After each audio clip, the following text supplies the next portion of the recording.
me know if there is anything weird going on here. Things look good on my end now. Let me know if anything else has been messed with in terms of the audio settings or the display settings. Any weird feedback loops, anything like that going on. Just let me know. So, with that out of the way, let us rejoin the adventure. So when we last left, we were in a very friendly place full of friendly skeletons and friendly darkness. And an additional friendly face named Patches. Let's see what he is up to, shall we? If I can remember how to get back to him. Hey, there he is. Look at this guy. Good day. You look reasonably sane. What are you doing in the catacombs? Are you a cleric or something? Am I a cleric? No, not really. No? Really? Then I'd have no qualms telling you. There's a fine stash of treasure right down that hole. I found it first, but, well, we're friends now, so I'll split it with you. In any case, have a look. It'll shimmer you blind. Not suspicious at all.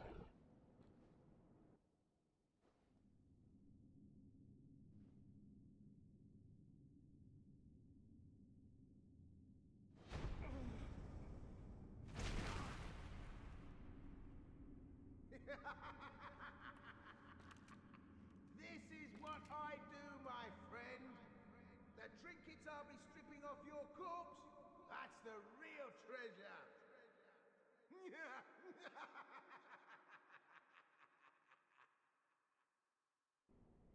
Damn you, Patches.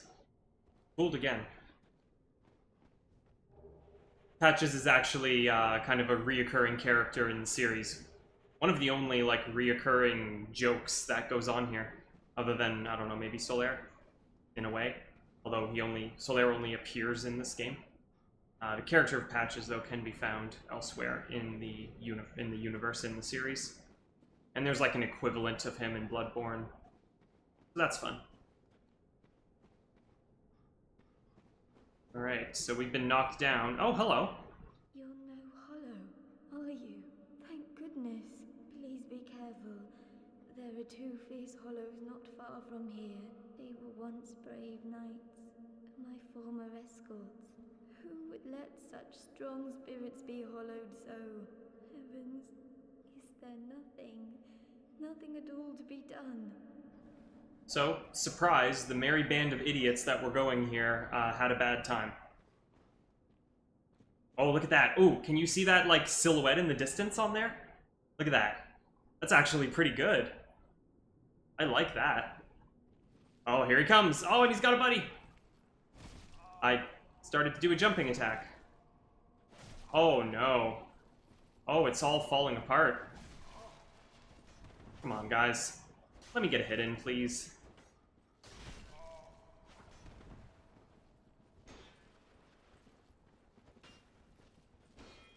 Oof. They got each other's back. It's good teamwork, at least. Look at that. If I can get him. Okay, that's good. Alright, we're just gonna fight in the dark. Got him. Got him.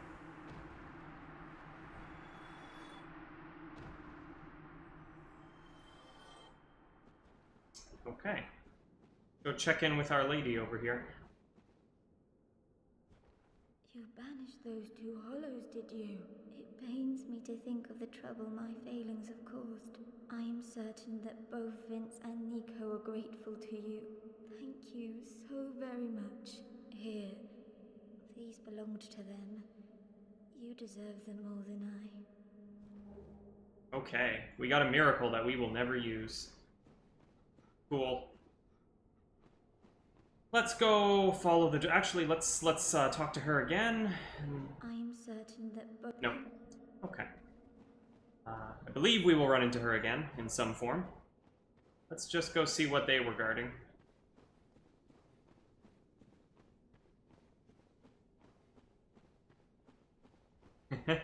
Another cool silhouette. Look at these guys. They're ready to party. Look at them. Ah, they love it. They love being whatever they are. Whoa, this thing is not a good shield. Surprisingly.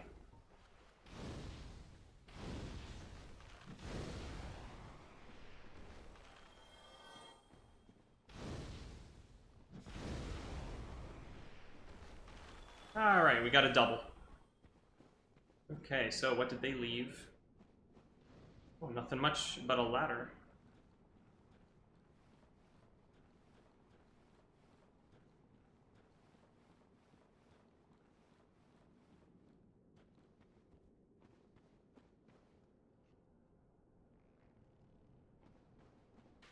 Ah, yes, and we've been here. Okay, kind of starting to fill in the mental map a little more. Now, my goal today was to mess around here a little while longer. There's a bonfire, good. Mess around here a little while longer and just see how difficult it gets. And if I decide I'm not having a good time, we have some other avenues of progress we can switch to. I think that strategy gives me a good amount of flexibility to deal with any serious shortcomings that I may have.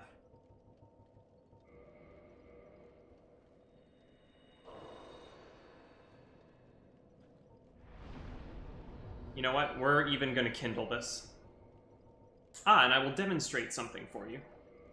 I think I glossed over it when I originally beat Pinwheel, but we actually got an interesting item from him, known as the Rite of Kindling. Here it is. This secret rite allows bonfires to be bolstered further with kindling, so that even more Estus can be collected. Kindling was a sacred rite passed down among clerics, but all undead can imitate the process in the same manner that they restore their hollowing with humanity. How peculiar that humans had found little use for humanity until they turned undead. And what that means is, with the 3 soft humanity I'm holding right now, I can use 1 to become human. And then I can use 1 to kindle from 5 to 10 Estus. And then I should be able to use 1 again. Yes. And I couldn't do that before. Now I have 15 Estus. Pretty good. That's that. Let's see, do we summon a buddy? Boom shakalaka, I like it. Let's have some jolly cooperation up in here.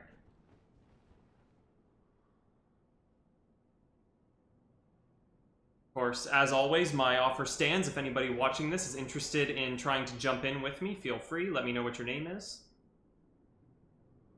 Alright. We've got a buddy.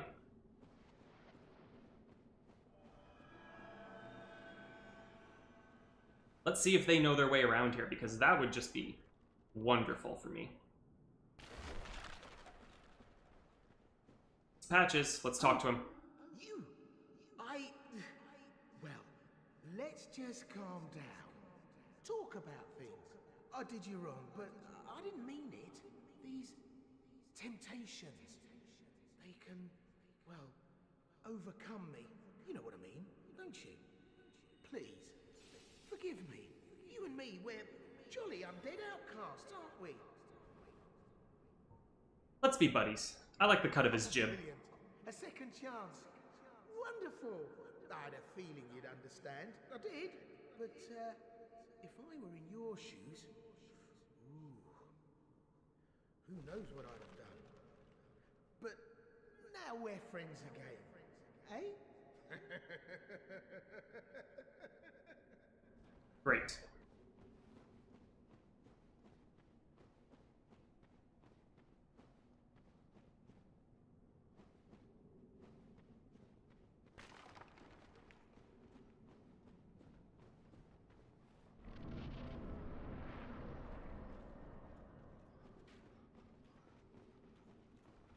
Ah, these guys.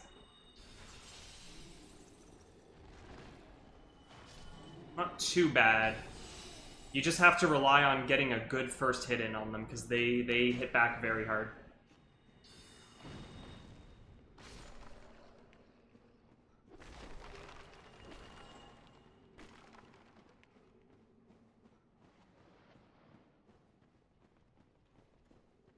Oh, I think that's the way we came.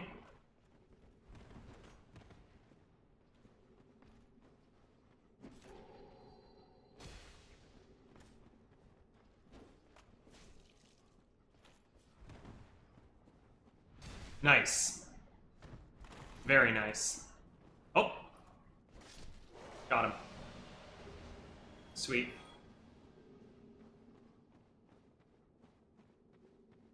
Do. Who knows what we'll find at the end of this path? Ah, an item. The Effigy Shield. The nifty looking one. If I recall correctly, there was actually some kind of like shield design contest, probably only in Japan, for the first Dark Souls. And I think there's a few shields in the game whose like front designs are the winners of that contest.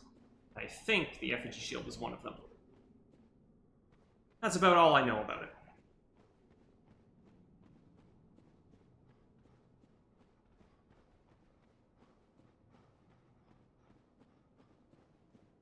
Ooh, another bonfire. Oh, I cannot light it, though, because I have a buddy with me. Okay, we'll have to try and remember that that is there. So if our buddy dies, maybe we'll go back and pick that up.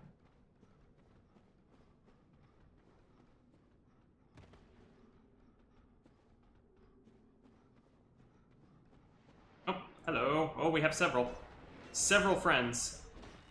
2 pokes. Yep. Nice. This guy's got some excellent sorceries. Or girl? Is that character? The girl character, right? I think so. Yes. Certainly.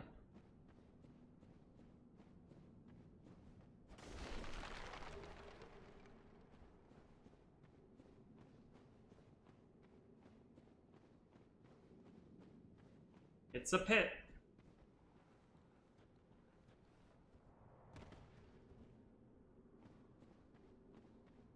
Okay. Look at this. A little bit of daylight coming out. How about that?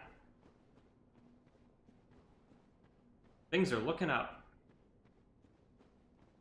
By the way, do you know where we are? We are... Oh! Nice. Okay, a few things just happened. A crystal lizard was killed, and an NPC has invaded.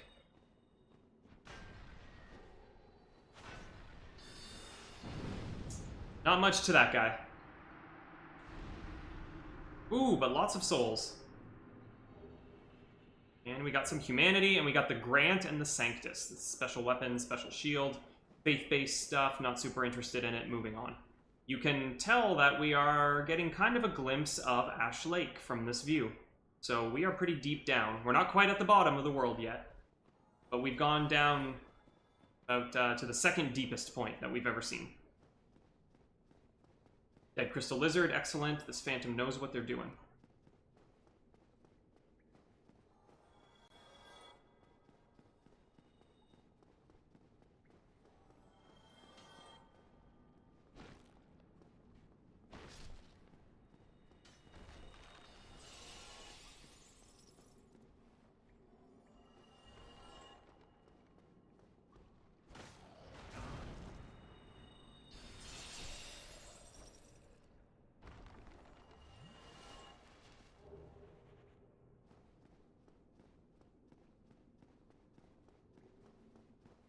Okay. In here we will find many more pinwheels, as well as many tiny skeleton babies. Down here. They will rise out of the water infinitely. Mostly just a nuisance. A distraction.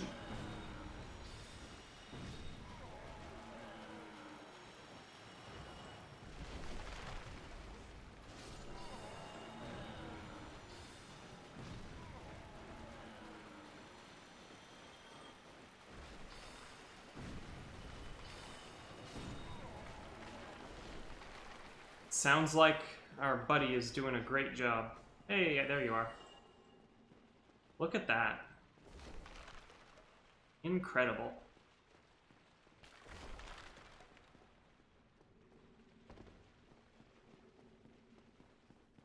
White Titanite slab. Excellent find if you are upgrading things down the holy path.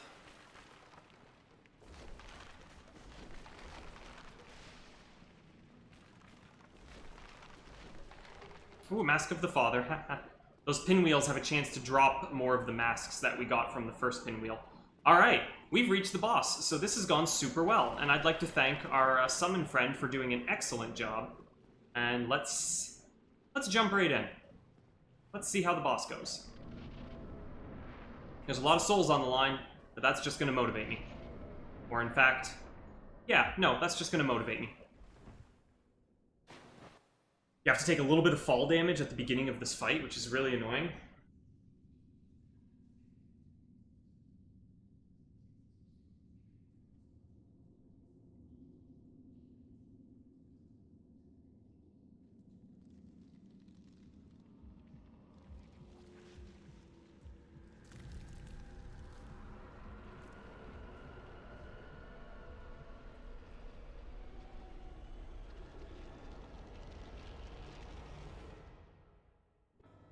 Gravelord Nito is here. I have a whopping 16 Estus to start the fight. Not bad. Okay, just don't make a silly mistake.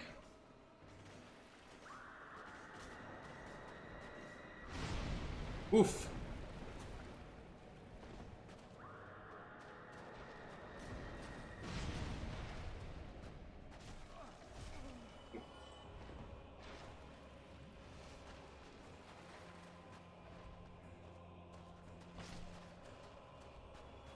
Here is Nito. Here's the big boy.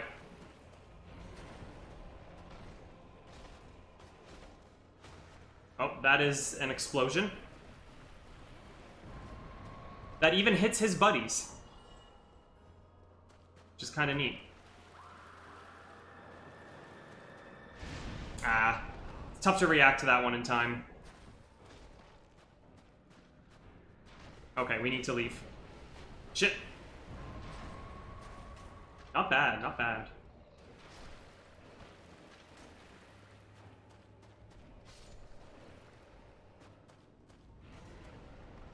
You know what I'd like to try is fire. Oh, he caught me.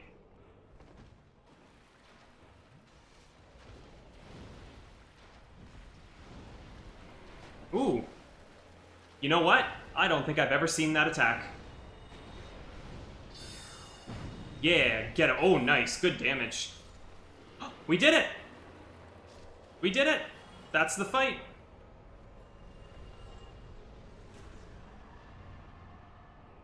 Nice. Very nice. We did it, everyone. Look at that great success. Humanity, Sunlight Metal, souls, and a very special soul indeed. Let's take a look at it. Soul of Gravelord Nito, first of the dead. This Lord Soul was discovered at the dawn of the Age of Fire. Gravelord Nito administers the death of all manner of beings. The power of this soul is so great that it satiates the Lord Vessel, despite the fact that much of its energy has already been offered to death. So again, lore. It sounds somewhat like Nito's job was to, you know, make sure that things die, and that it somehow consumed his life force to cause things to die. Which makes you question how wise of a choice it is to murder him. But Frampt, that serpent that told us to do it, he seemed to know what he was talking about, right? Right. So I'm not gonna lie, I thought that was gonna take much longer and be much more difficult than it was. I mean, you remember the Four Kings, don't you? Loyal viewer that has seen all of my work. So, you could say we are ahead of schedule right now. Let's see, we don't have to worry about these lighting issues anymore. Let's grab that again. We've got enough souls, over 100,000 for several levels. I'd like to try something. I'd like to put them to use on something else, however. So I'm going to wear this Ring of Sacrifice. Oh, and I'm going to talk to the Firekeeper here, because I think there's a chance that our Firelink Shrine bonfire can now be supercharged. That you have agreed to link the fire. I thank you sincerely. Finally, the curse of the undead will be lifted. and I can die human. I am powerless, but I will do all that I can. Please, save us all. Please. Yes. You may have been able to hear that, the sound of a bonfire being kindled up above. So it doesn't outright say it, but there's more fire in this bonfire than there was before, and watch my Estus when I sit down. 20. So an ordinary bonfire can be kindled from 5 to 10 at the start of the game. If you get the right of kindling, it kicks it up to an upper limit of 15. A bonfire that has, I believe this is right, a bonfire that has a firekeeper attending it can be boosted even further than that to a maximum of 20. It starts at 10. There's a couple of things I'd like to check on. First being, yes, our buddy Laurentius is nowhere to be found, but we will be seeing him again soon. I could also talk to Haircut over here. Your Highness, where have you gone? I am entirely to blame for this. Oh, woe is me. I am unworthy, deathly so. Oh, I'm sorry. Sometimes... Okay. Not much to say there. More bells ringing, people still playing, still fighting those gargoyles. I wouldn't be surprised if many of those bell ringers are on their second or further playthrough of the remaster, because if you know what you're doing and you don't care about completionist stuff, you can grind through this game pretty quickly. And most people that like Dark Souls like it quite a lot. And it's now been about a week, so wouldn't be surprised if those are some New Game Plus people by now. Ah, hello. Who do we have here? Hello. I will never forget what you did. I am deeply indebted, for it was not within my power to save Vince or Nico. I cannot thank you enough. In case you have not heard, I am Rhea of Thorland. I only wish there was some way I could help you. But I am inexperienced and I only know the art of miracles. If that could be of any help, speak to me again. So she's like, I don't know if you've heard of me, but I'm kind of a big deal. Would a miracle be of any help to you? I would be most pleased if that was so. May we discuss miracles then?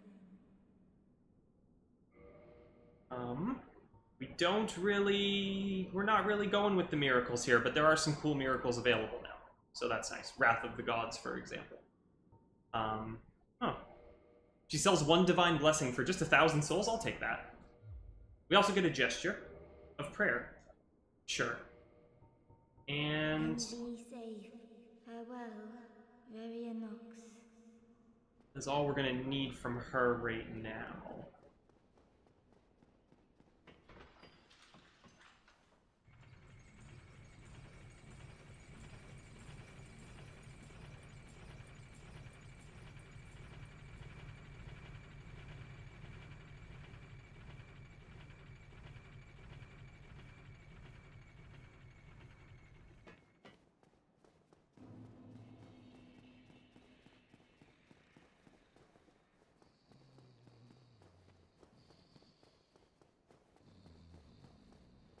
Alright, so our Pyromancer buddy is nowhere to be found.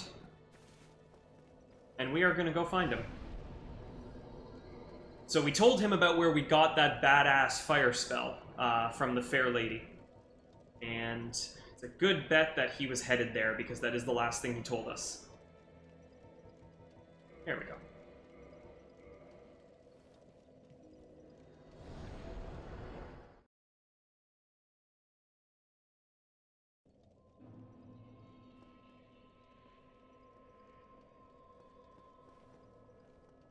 Well, he's not here. Let's spread out and look for him.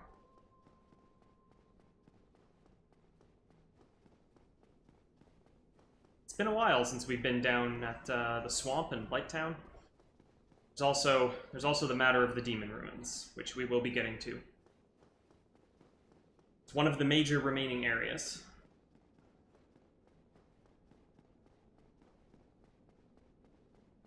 And it's not optional. We will be dealing with it.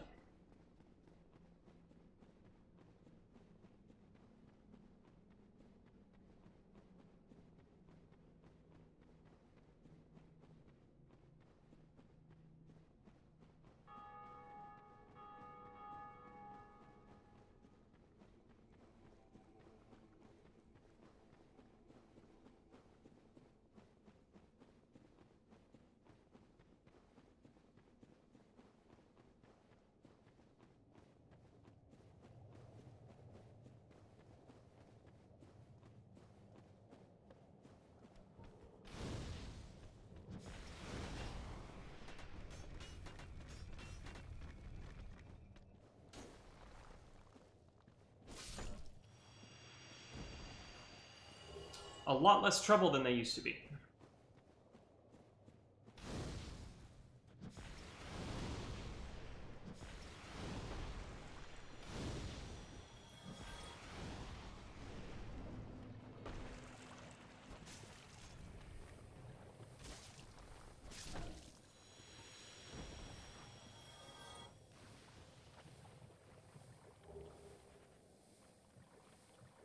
Laurentius. Where'd you go, buddy?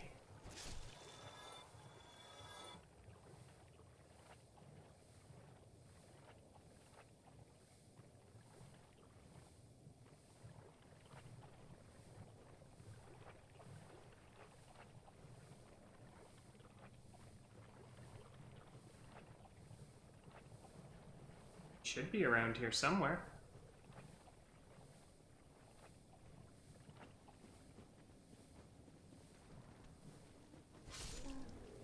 Hey, one hit. Oh. Who is that figure? Laurentius, buddy. How you doing? Oh, no. He's aggressive. He's gone hollow. He would want us to put him down.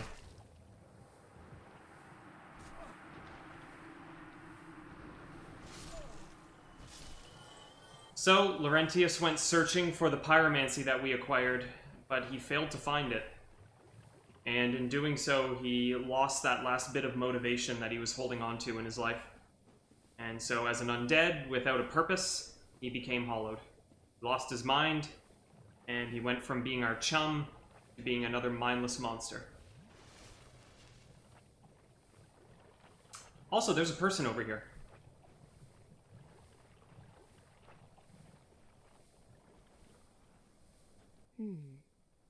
A mere undead, yet you can see me. Fascinating. I am Quelana of Izalith. I am not often revealed to walkers of flesh. You have a gift. Are you too one who seeks my pyromancy, like Salomon? I am. Yes, of course. It should be expected. Very well. You shall be my pupil, but to pursue my pyromancy, you must give something up. Are you prepared to do this? And no more detail is given about that? Okay. Let's see what we have here. Pyromancies, including amazing pyromancies that we have not yet seen. All kinds of good stuff. Great Fireball, for example, is kind of an upgrade from Fire Orb. It has some downsides compared to the Chaos Fireball, Great Chaos Fireball, that we've already acquired, but it only takes up one spell slot, for example. Ultimate Fireball Pyromancy, Hurl Giant Fireball, Salomon the Master Pyromancer, also called the Great Fireball after this spell. Believed pyromancy was rooted in an adoration of fire. Those who acquire this spell usually agree. Long ago, I accepted another pupil like yourself. Over 200 years ago, there was a man almost as bungling as you. In your world, he was called Salomon the Master Pyromancer. The little rascal really made something of himself.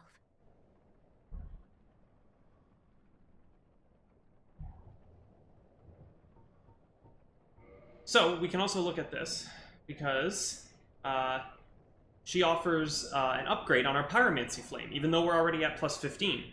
And the game is a little bit obscure about this, so usually you'll see this referred to as an Ascended Pyromancy Flame. So we go from plus 15 to plus 0. But if you look, this is an upgrade on the Magic Adjust stat, which is what determines how much damage our fire spells do. So we're going to go ahead and do that. Now we have an Ascended Flame, and I'm just going to crank this up as much as I can right now. There we go. Okay, so I just burned through a lot of souls, which means I'll take off that ring, because I don't really need an insurance policy. And we're at plus 3, moving to plus 4 afterwards. This can only go up to plus 5, and then we will have completely maxed out our flame. Now go. Whatever you do, do not crack and go hollow, lest my time spent on you be wasted. Got it. I would also like to not go hollow. Okay, so that took care of some business here.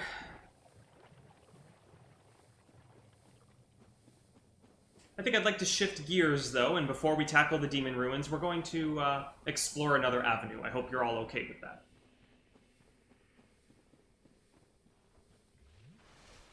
You know what?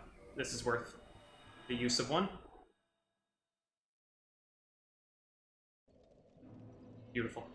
Let's clean up that hotbar. There, not using those much. And we don't need this anymore. That's a fine default choice. Let's check out the Darkmoon Tomb. I made sure to light that bonfire earlier so that we can get back here quickly. We found an interesting ring somewhere in the catacombs.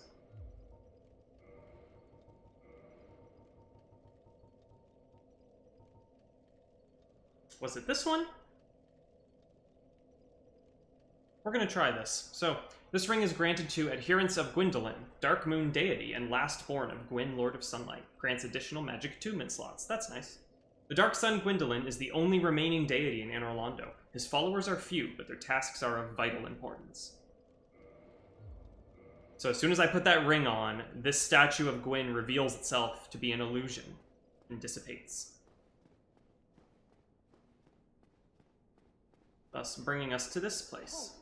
This is the tomb of the great Lord Gwyn. Tarnished it shall not be by the feet of men. If thou art a true disciple of the Dark Sun, cast aside thine ire. Hear the voice of mine self, Gwyndolin, and kneel before me. So, we can choose to kneel. O disciple of the Dark Sun, thou hast journeyed far. Hear my voice. If thou shalt swear by the covenant to become a shadow of Father Gwyn and Sister Guinevere, a blade that shall hunt the foes of our lords, then I shall protect thee, safeguarding thy person with the power of the Dark Moon. This is the Blade of the Darkmoon Covenant, and this is how you join it. We're not going to join it on this playthrough. I'm sorry. Very well. We shall not need speech. Exit here and follow thine own design. I mean, to be fair, he takes that pretty well, you refusing to help him. Now, this is a fog gate, though. And if you're not interested in the Blades of the Darkmoon Covenant, then you may as well take a step through this door.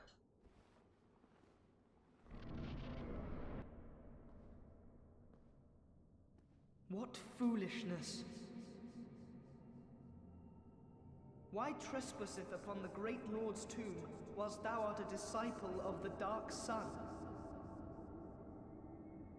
Mark the words of mine self, Gwyndolin.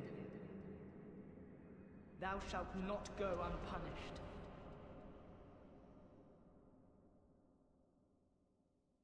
Now this is an optional boss fight against the Dark Sun Gwyndolin. You run down an infinite hallway and try to dodge attacks, and try to catch up to him in time to hit him before he teleports away again. Oh!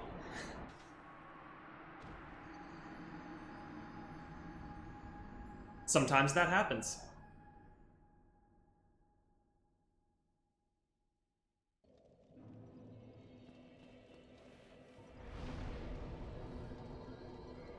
Well, I don't intend to take that lying down.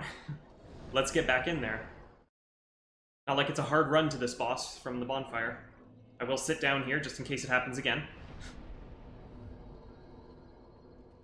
I've switched to the Crest Shield because it has high magic defense, and if I have this right, those attacks, some of those attacks, not the arrows, the magic-looking attacks, are magic. So this is a good shield.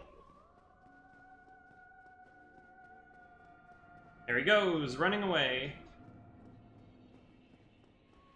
Yes, let's see. Let's give a test here if we block all of this. Whoa! I think I got hit by that.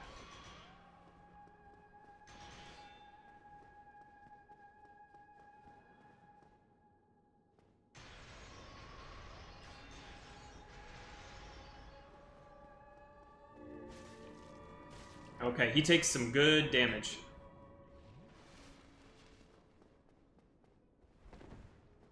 That one's better to dodge. These ones are probably fine to block. Ah, I tried to roll there. Slippery fingers. Oh, I didn't know I was close enough to trigger his teleport. I thought I had time there to get ready. Oh well. We'll get this done. Oh, when he raises up, it means he's shooting arrows. Tends to do 2 volleys at a time like that. 1, 2. Let's see if we can get in there before he leaves. Oh, we're gonna get in there. We are gonna get in there really good. There we go. This one will block. Block. Oh, going for more. Oh, 3 that time. Okay, can we finish this? No, alright, alright. 1 more hit. You can see he doesn't have a lot of health. He's not that physically tough or anything. He's just a trickster, you know? He's the Loki.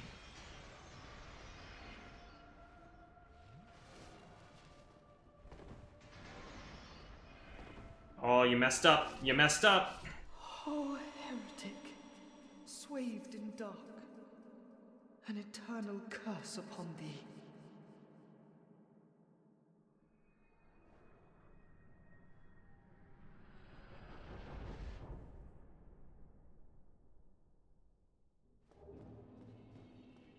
Hooray, we got the soul of Gwendolyn.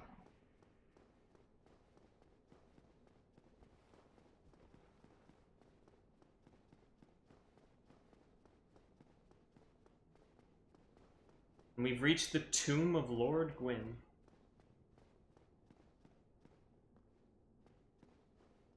This is it. Giant coffin. And we get some goodies. We get the Sunlight Blade Miracle, which we won't use. Ooh, we also get the brass armor, however. This is a pretty cool looking armor set, actually. I don't mind this armor set at all. Find it. Brass armor. Armor of the Dark Moon Nitess, Firekeeper of Anor Londo. After becoming undead, she visited the Dark Sun Gwendolyn at the Mausoleum of the Spiral Depths, and became a Blade of the Dark Moon, and assumed the flame-keeping duty. She received this armor, which hides her hideous form, and helps her hunt the guilty. So, little tidbit of lore here. This is the armor of the Firekeeper that we meet when we get to Anor Londo. And apparently she has a hideous form underneath.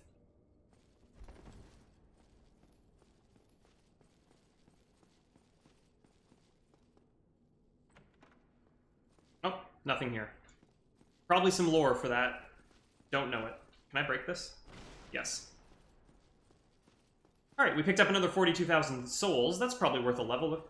Definitely not 2, but definitely 1. I think we're at about 30, maybe 28,000 souls for a level. I don't remember if it gives you that number on this screen in this game. I don't think it does. Here, we could also... Let's see, we'll do a wardrobe change soon. So you're going to have to look at this hollowed body for just a minute, so we can run a bit faster.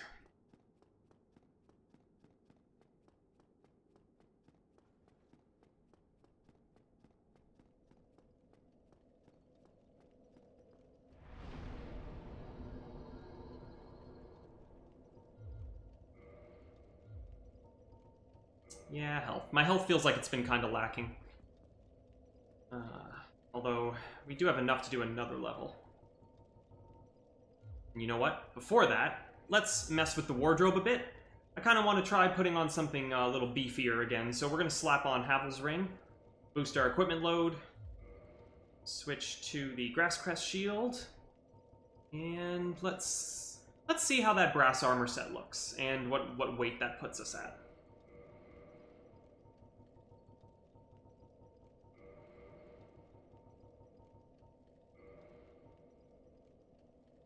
Okay. So, slower roll, but we do have plenty of room there. Plenty of room for extra weight. This is a nice looking set. I think this set looks really good. I think it looks so pretty decent with a flame, too, with a pyromancy flame. Let's give this a whirl for a bit. With all that extra... so, yeah, just to illustrate, we're at 33.8 equip load right now out of 99. And the idea is, if you're going to go over 25% of your equip load, which is very close to just 25 here, because our equip load's very close to 100, you may as well go all the way up to just under 50. If you're anywhere between 25 and 50%, it's exactly the same in terms of your movement and your rolling. So, really, this isn't what you would call a min-maxing situation. We should be wearing something that is a little bit heavier, but gives us a bit better defense. But there's also the concept of fashion souls and trying to look good while playing this game, so I like the brass set, and we're going to keep it on. Also, going to pop enough souls to get another level. It's possible at some point we will have a high enough equip load that wearing this outfit will give us the fastest roll. It's possible that we'll have that much growth before the end of the game. Probably cutting it a little close, but we'll see, we'll see.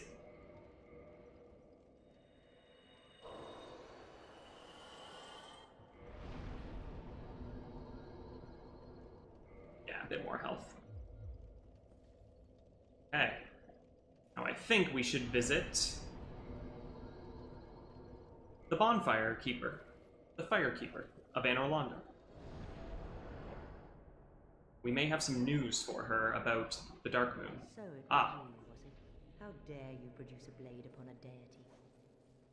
How did you ever get this far? I shall end your suffering here and now. It's the least that I can do. Oh wow, we got taken out. Fear and the light of the Dark Moon shall haunt you forever. That was thorough destruction right there. Oh, I'm almost afraid to go back.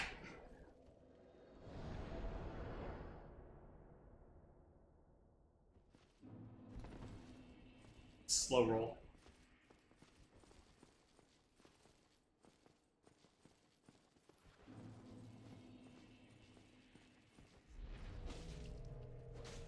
But how? This man is a threat, Master Gwendolyn. A Firekeeper soul. You don't say. Also, now this bonfire has gone out. So we're gonna have to live with that. But we picked up a Firekeeper soul, meaning we can bring that to any other Firekeeper and upgrade our stuff. Oh, I think I left a treasure chest here, way back. Why don't we give that a whirl?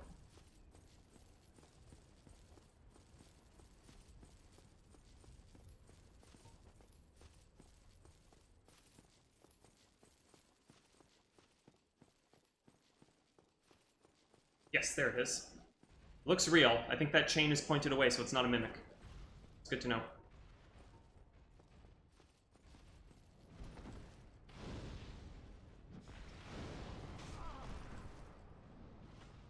It did hit one of them. Worth it. Yes. Got him. Aw. Too far away. Fire Orb might do the trick. Yes! Excellent. Our Pyromancies are really starting to do some real damage now because of how far we've upgraded the Flame. Again, it's just your Flame upgrade that determines the damage of those things. It does not depend on your stats at all. Alright, chain pointing away. It's A-okay. Hey, a Demon Titanite. Ooh! Is that our fourth? It is. Okay, let's keep that in mind. I think we can upgrade the Quelaag's Fury Sword to maximum now. We'll have 2 maxed out weapons. That's not bad. Maybe I'll even settle on a final armor set and upgrade it a few levels. It does, makes a minor but real difference in your defense. This is a nice outfit. Maybe I'll look at the numbers later and decide if I'll be able to fast roll by the end of the game in this outfit, and if so, maybe I'll commit to it and upgrade it a bit. Nothing interesting left there. We're gonna go this way. Alright, buddy boy. What you got? Got him. Got him. Oh, how the mighty have fallen. Hope you don't mind that little jingle jangle that this armor makes when you run in it. We might be hearing it a lot.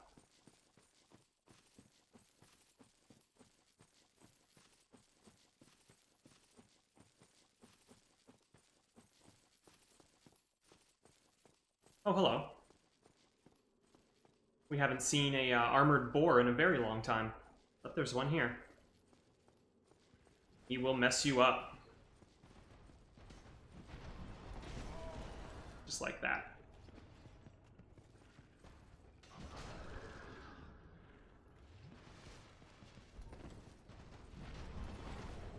Let's see how this goes. Oh, that's good damage.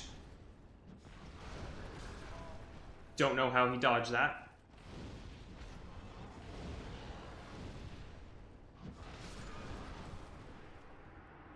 He ran through the fire. Okay. Okay. I'm surprised. Ah, that's unfortunate. That's unfortunate. We were close to a bonfire, and the Anorlando bonfire we just warped to earlier, and whose firekeeper we murdered is no longer lit, so now it's an extra long backtrack to get over there.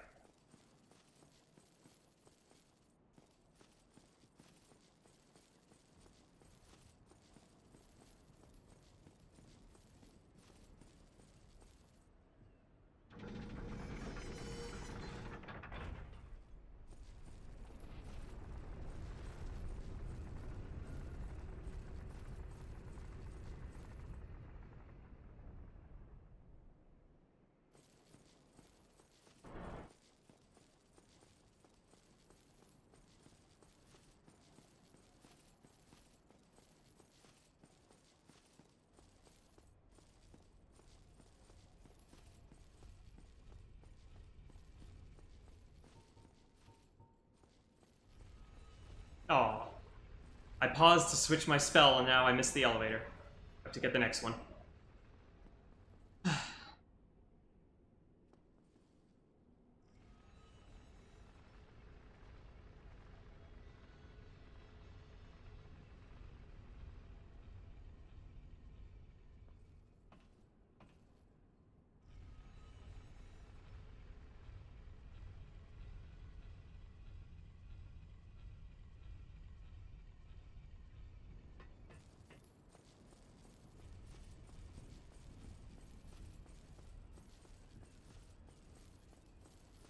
We should only need to take out this one guard on our way. Then we'll be back at the boar. And I've got better fireballs ready for it now.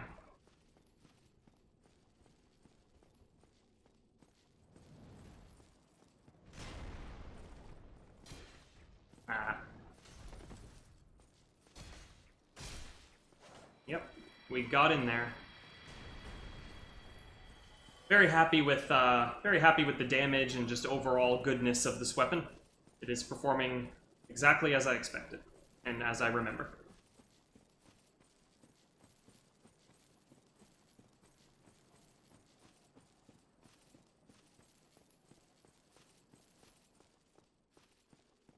Alright, we meet again.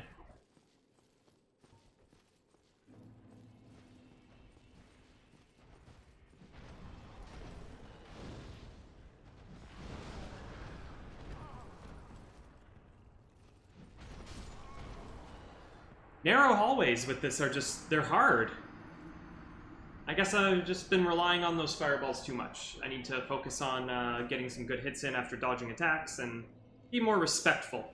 I need to respect his presence.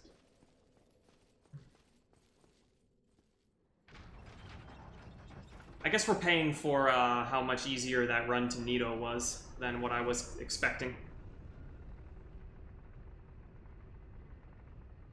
That is how it goes sometimes. You know, I'm thinking if I were to take off this shield and slim down my equip load as much as possible, we might be able to get to fast rolling. With just maybe 1 or 2 more levels into endurance, we might be able to get there.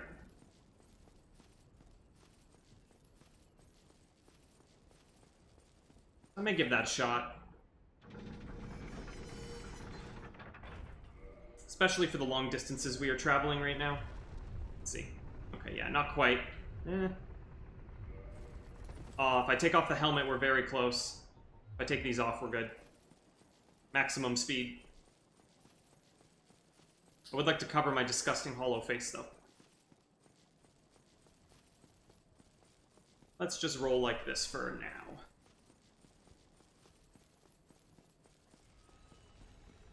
Of course, this means I have less defense the next time I get gored by that boar. But I may have a better shot at dodging it.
Round 3.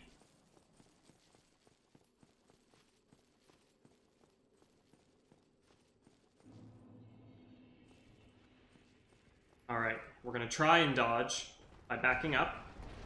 Hit him. Good, good, it seemed to stop him. Try it again. Ooh, and... Nope, not quite. But, there we go. Just gotta give him a couple smacks on the face, huh? Whew. I'm glad that's over with. Don't want to see another boar again for a long time.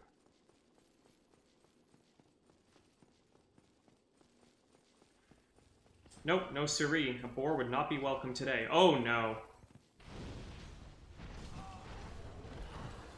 Don't think I actually got to throw the fireball. Nope. Gonna see if I can heal. Okay, nope.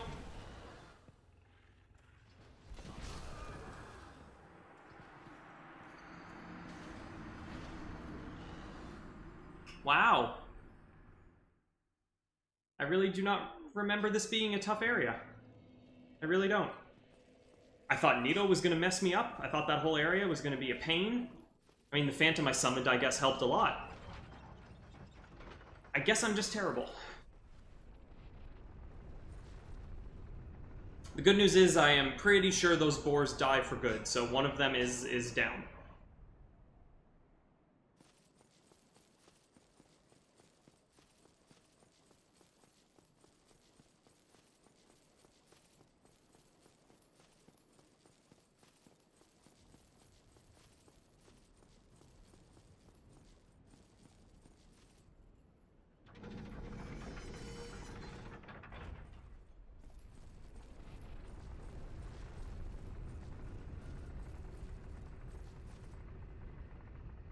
Nice view.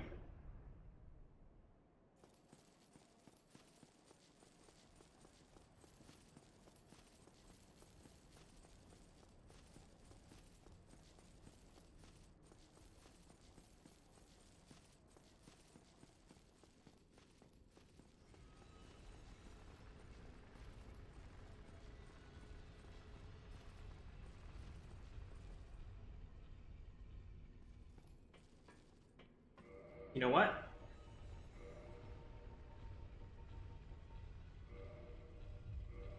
We're gonna do something I should have done a while ago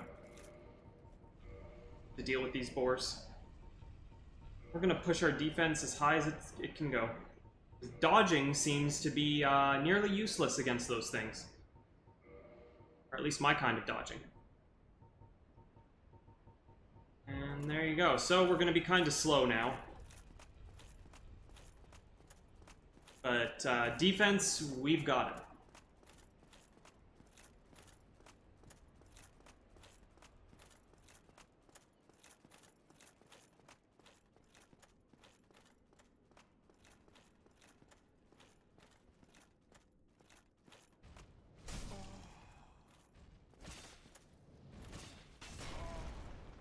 Just tanking those hits all day.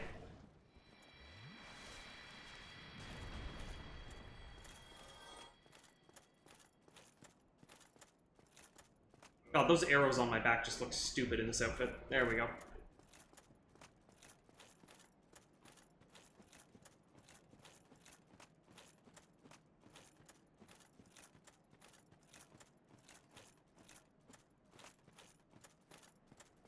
Okay.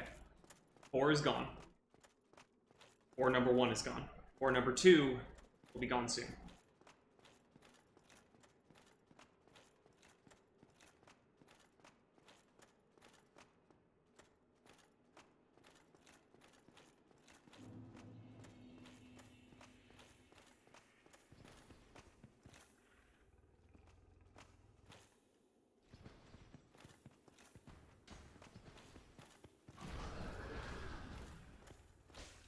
Oh. Yeah, fat roll. Alright, fire is a good option now.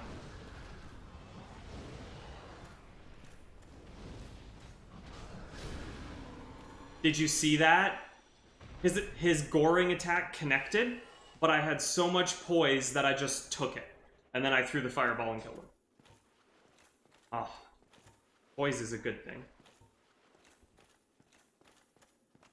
Look, it's the bonfire I've been trying to get to all this time. I am fairly certain this is a warpable bonfire, so we now have a nice checkpoint. Also, I'm close enough to a level that I'm just going to go ahead and push the rest of the way here.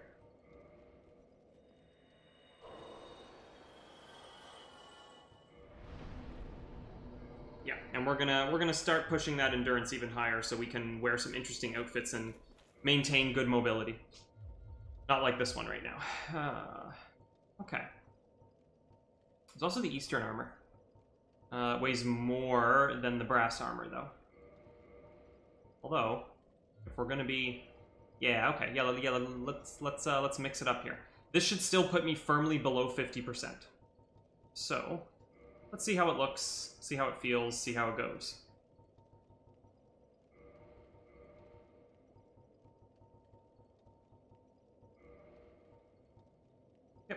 Oh. Oh, we are so close. So close to fast rolling like this.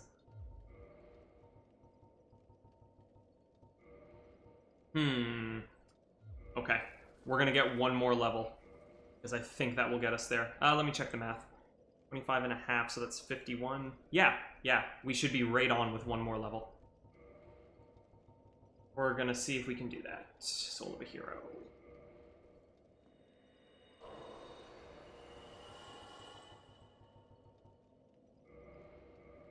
You can pop these boss souls that I'm holding on to. You can just pop them for souls. And of course I don't plan on using all of them to upgrade into weapons. So I'll keep that in mind as an option in the future, but I think we won't have to resort to that just yet. No. Certainly not. Yes. Now we should be fast rolling.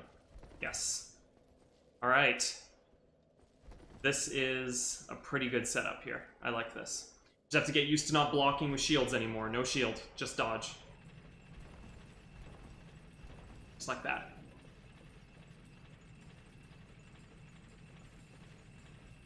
And of course, if the situation calls for it, I can go back to blocking.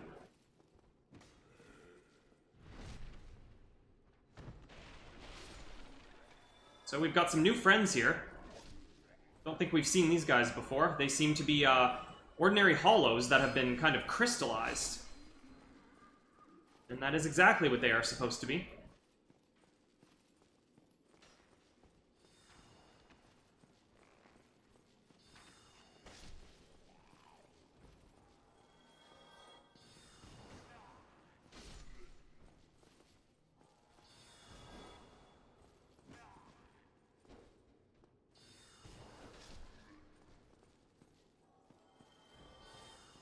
We have this guy here. Not particularly angry at us, but he has to die for important reasons. Ah, never mind. So I think there's a conversation we need to have elsewhere, and then come back and kill that crystal golem, that single crystal golem, and he will drop a key item related to the DLC. Alright, Channeler. And his trident. Ah, he can teleport, and as soon as he starts his teleport chant, he is invulnerable. Fantastic news.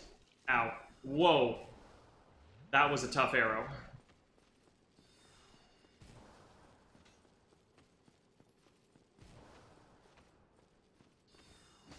Ooh.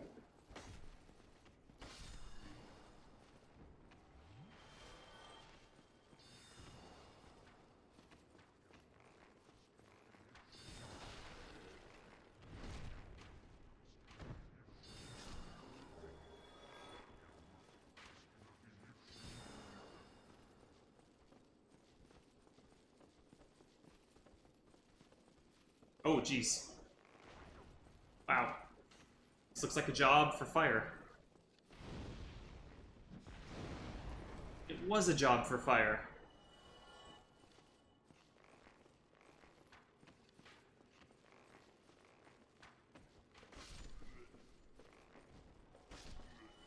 Ah. And no channelers tried it and dropped. That's okay.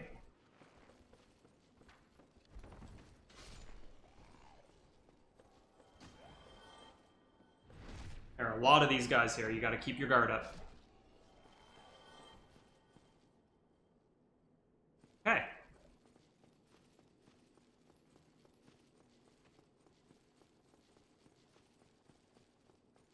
Treasure chest. Be on our guard. Check the chain. Pointing away. It is A-okay. Twinkling Titan.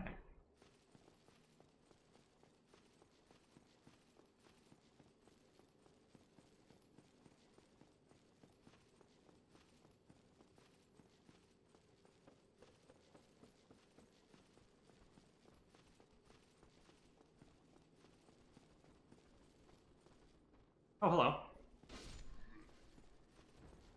Hello. More Twinkling Titanite. Seems to be a theme of this area. They really like that jumping attack. But they have others.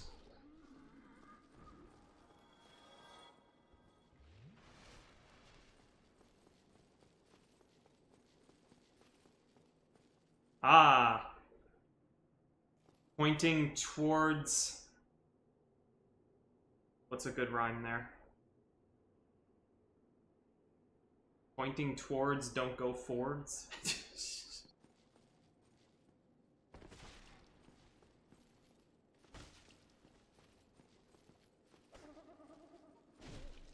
Got him.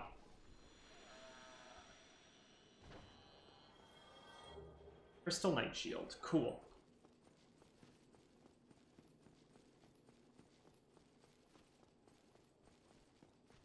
Okay. Let's carry this room.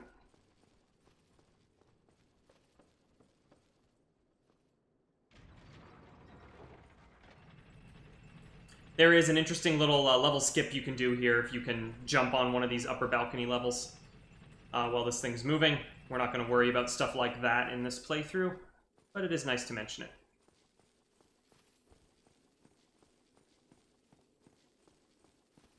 Ah, it's a Crystalman.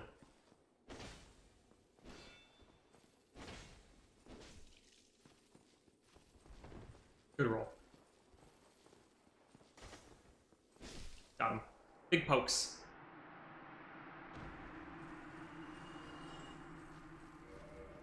We are coming up to a very interesting part of the game. And so I'm putting that on. Oh, Crystal Lizard. Ah. One hit. Nice, more Twinkling Titanite. We have a lot of that. Okay, more and more crystals. Sensing a theme here. A white light, huh? Oh, it's Seath. Seath the Scaleless. In the gross, slimy flesh. Oh boy.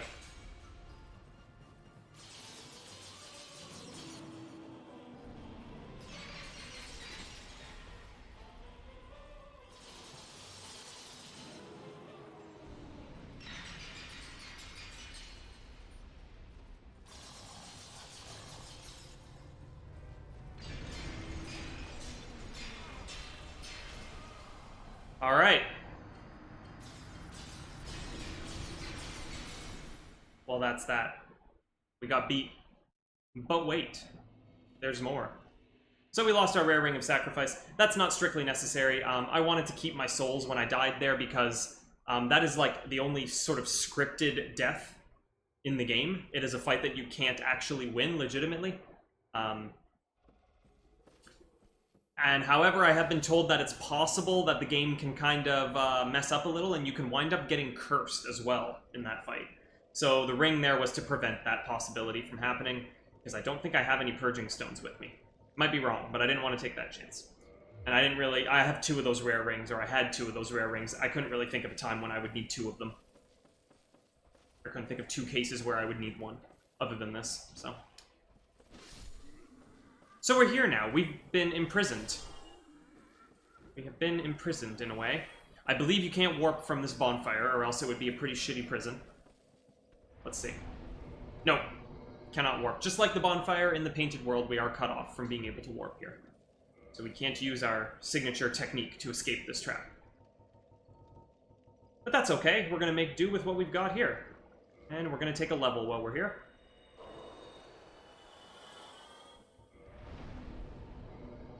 Keep pushing that endurance up a little while still.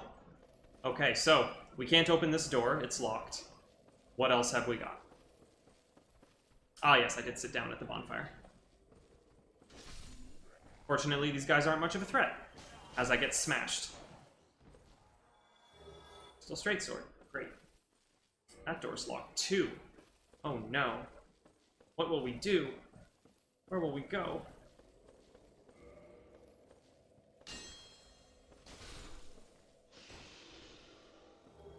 Ah, we can pick up the key that we need. Fantastic.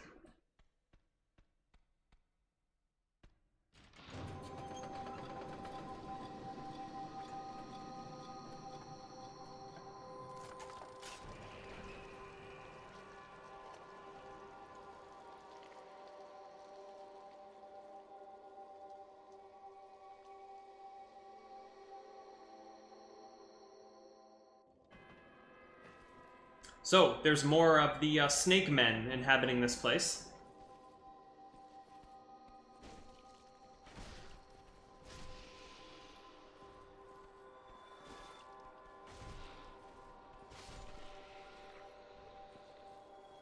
They aren't super good at their job. And there's also crazy music playing, and those crazy things squirming their way up the stairs towards me right now.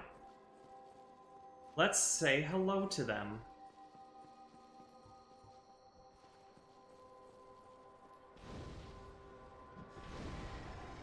Good, they don't like fire.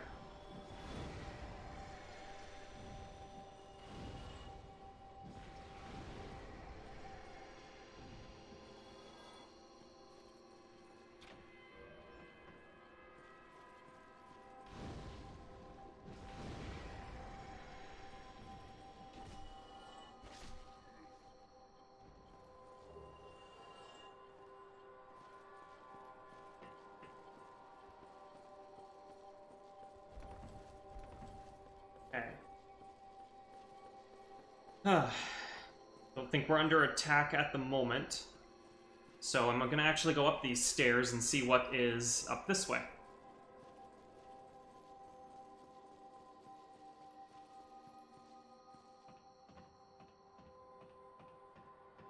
Ah, goodies.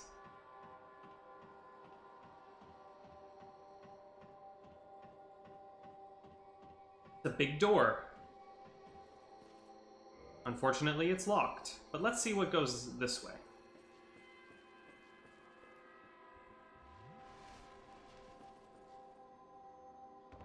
Not bad. And we can get this. The maiden outfit, as well as the white seance ring. Let's take a look at that. A divine ring entrusted to the head bishop of the Way of White and apostle to Allfather Lloyd, uncle to Lord Gwyn. It grants additional attunement slots. The head bishop of the Way of White is the guardian of law and caste, and one of the great royals of Thorland. So, in terms of gameplay effects, this is actually just another copy of the Darkmoon Seance Ring. They both give you extra magic attunement slots. They just have different lore and history. Okay, so this will just loop us back around to the bonfire room, which is fine. In fact, I'd like to change my attunement, so...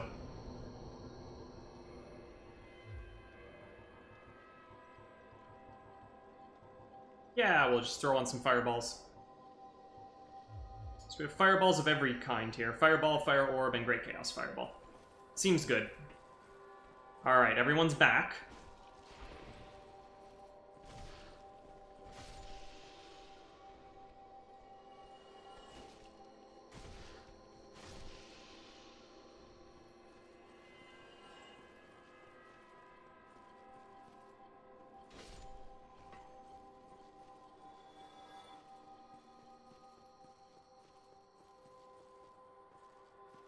Alright. Oh wow, they died at one poke, okay. Just have to try to not get grabbed. That is clearly what they're trying to do. But they seem fairly slow at it. Certainly one-on-one, not a big threat, but I probably wouldn't want to fight a crowd all at once. That door remains locked, despite the key that we picked up, so it takes a different key. How about this one? Ah, this one opens.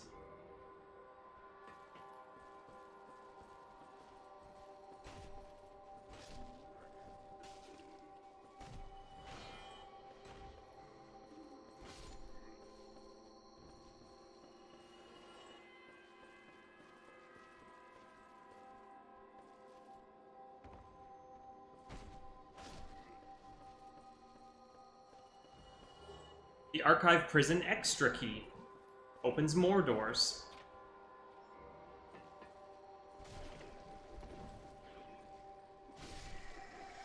Nope, got them both. Let's see if it opens that one door we passed that we couldn't open. I don't remember.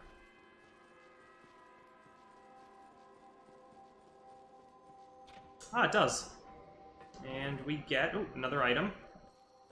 No enemies. Okay. I'll take it. That should be like 8,000 souls, I think. You get a pretty hefty amount of souls for the enemies around here, relative to our level.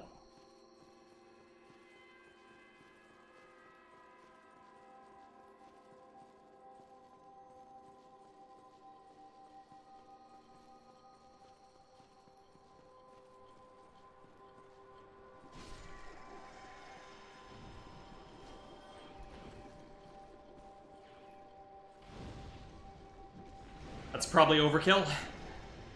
Ah, it even reached that one. Killed 2.5.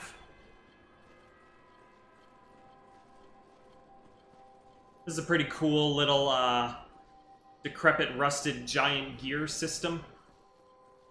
I like that stuff. I don't know.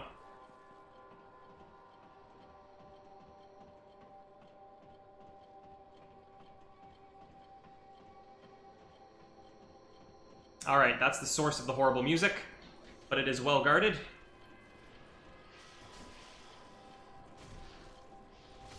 Ooh, shoot.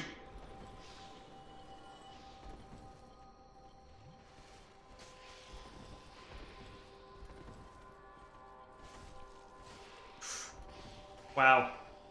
Very close.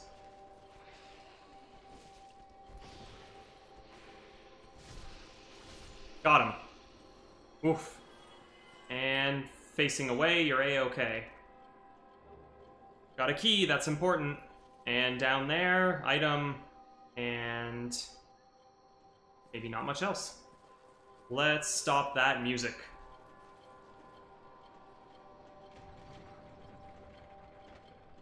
Ah. Peace and quiet. Back to the status quo of Dark Souls, no music. It's always considered kind of a special case when you have music in Dark Souls, like you're fighting a boss or just something unusual is going on. Now, these ones don't feel much up to fighting, but that's not our fault now, is it?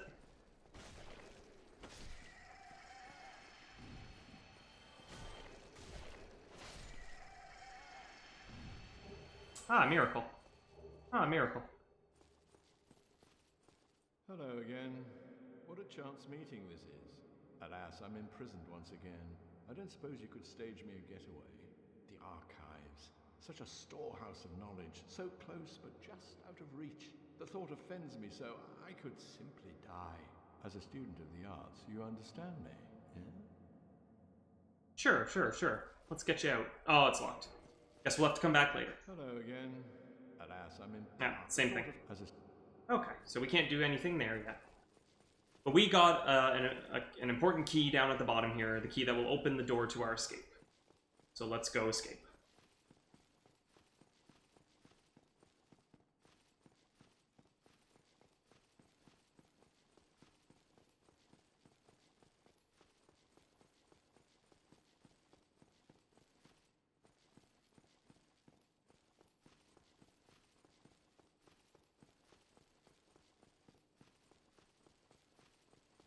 We could stop off at the bonfire on the way. I've decided against it.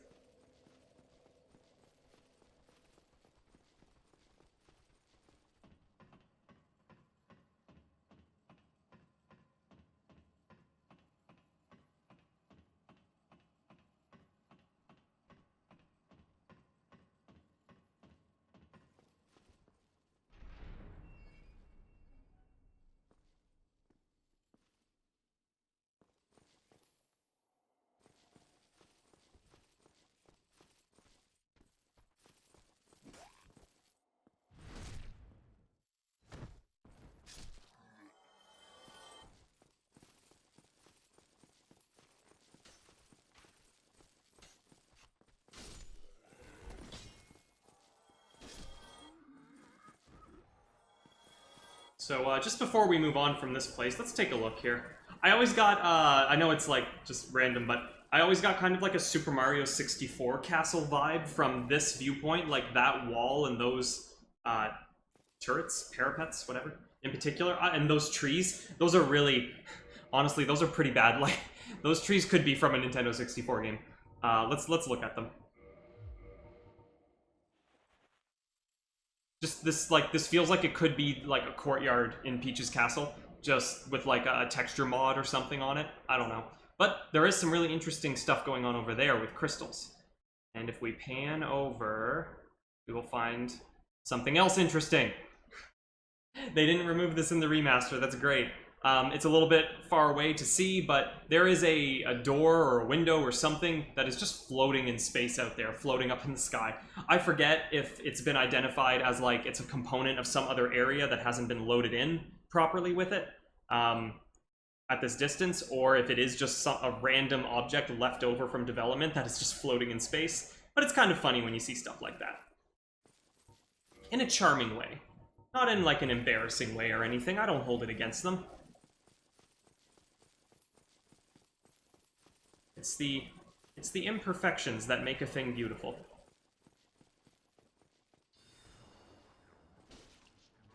Got him. Got him before he could warp away. Take that. Okay. We are back in the Duke's archives now, among all the books. So many books. So many books. But also so many crystallized hollows. Got him. There's one up there shooting at us. And see that stairway? That stairway rotates, and it would allow us to get up there if we could rotate it. Ow. Whoa, that's good damage. So don't run away in a straight line. Ooh.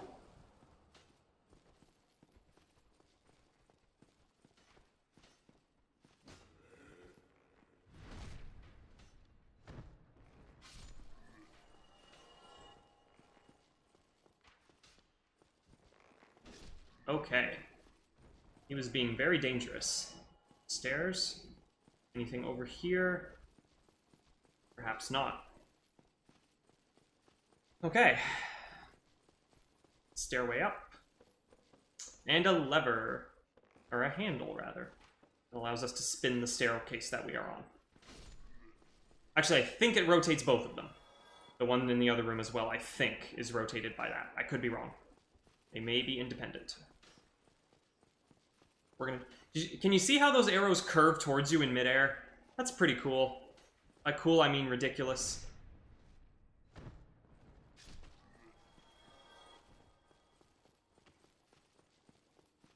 so this is going to give us access to some more balconies and more floors. More sides of floors. Like that one down there. Or this one up here.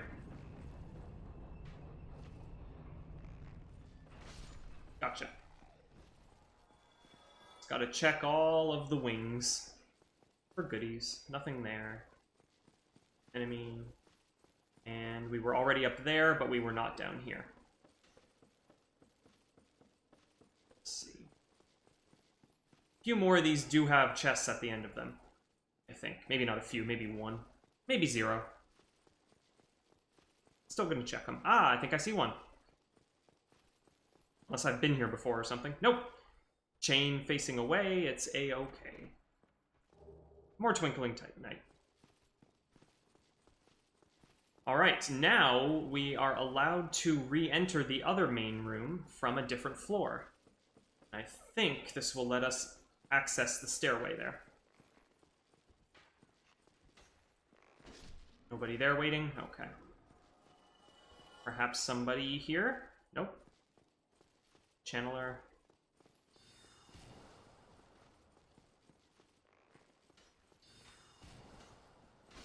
Gotcha. Okay, now we do have to fall. Ah, yes, so the stairway, this stairway was moved when we moved the other one, so they do move together.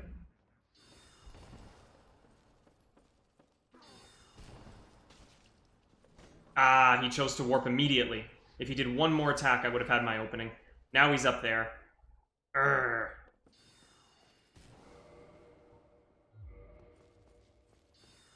So we can spin the staircase and get to him when we're ready. In fact, that might be the smartest move here after we clear this one out. Chain facing away, A-okay. Strong magic shield. An int requirement on that is probably too high for us to ever use. But that actually can be a pretty handy spell, believe it or not. Combine that with like an already very good shield, and it becomes just like an impenetrable wall. It's actually a valid PvP strategy in most of the games. Which is pretty funny. Okay. Now if we drop down over here, I think we're sweeping up the last balcony floor that we hadn't accessed yet.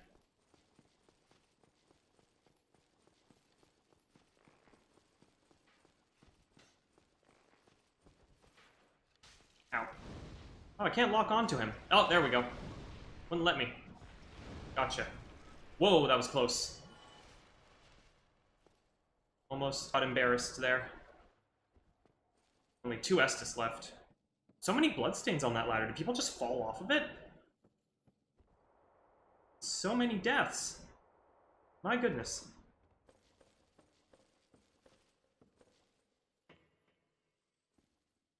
Okay, this is actually a very good shortcut we're accessing right now. Secret bookcases, of course. How can you not have that in here? A library full of tricks and traps would be nothing without moving bookcases. Here's a nice bonfire. We're gonna rest. And we should be able to warp to our heart's content now. So I'm actually gonna take care of some things. At Firelink Shrine. By some things, I think I mean one thing.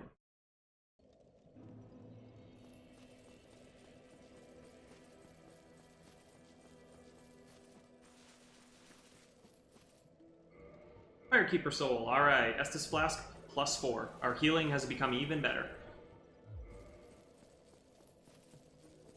Quick little stop to take care of that. Also, we can grab, 20 Estus charges and then head back. Should be the Duke's Archives. I believe that's the bonfire we just hit.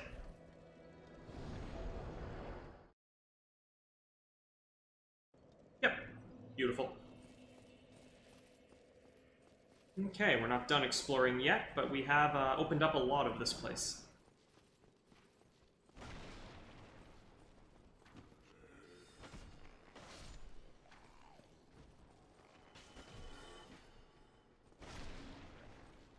You know what? I just noticed I have 2 humanity I've picked up along the way here. That is enough to Reverse hollowing.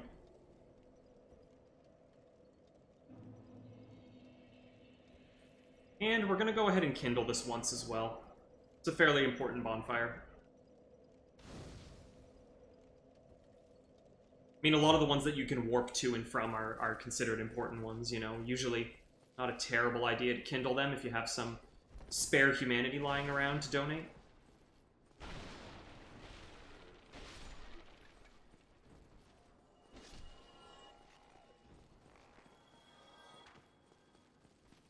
Okay, so we opened this door, but there were some other choices before us here about where to go. Pretty dark, pretty hard to see, but yes, that is facing away. So it is A-okay. Blue Titanite chunk, that's nice.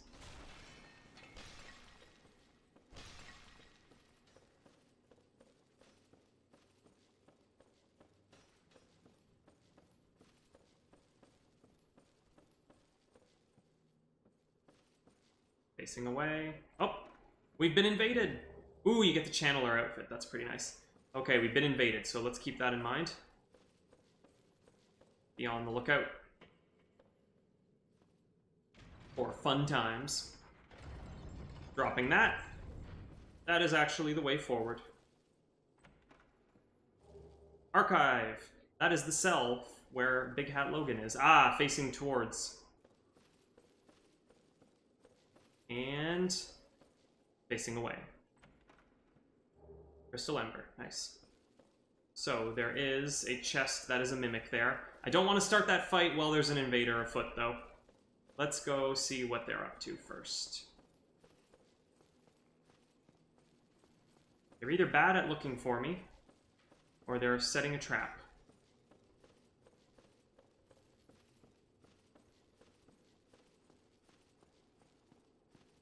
Lots of potential for sick drop attacks in this place. Oh. I'm not seeing them. Can't sit at the bonfire while I'm invaded, right? No. I could summon a friend. Let's even the odds. By which I mean make it a 2-on-1. Alright, if you're good enough to kill me before my buddy gets here.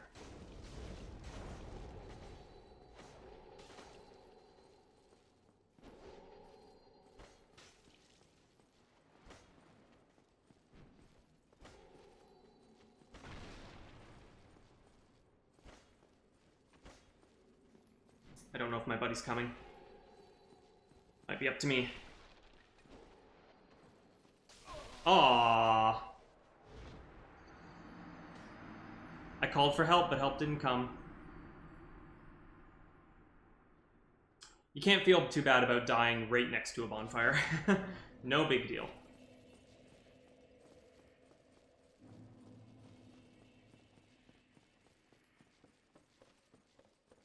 Okay, oh, so we got the cell key, which means we can go all the way back and free Logan. Let me just check, because I don't think I can warp to that cell bonfire now that I've found this one. I think I remember that correctly. Yeah. Okay. We would have to walk there from here. You know what? We are going to go back, although, spoilers, we're not going back for him specifically. There is an item in that cell that we should get. If I'm remembering correctly. Basically, anytime I say something about this game, just add that part on for yourself, the if I'm remembering correctly part, and then I don't have to say it.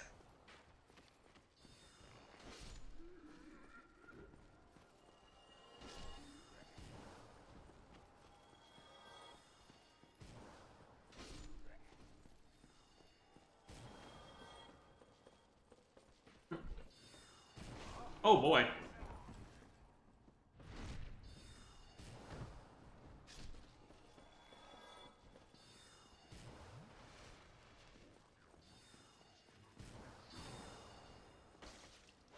Ah. Oh well. There it is. This is where we came from, right? Yeah.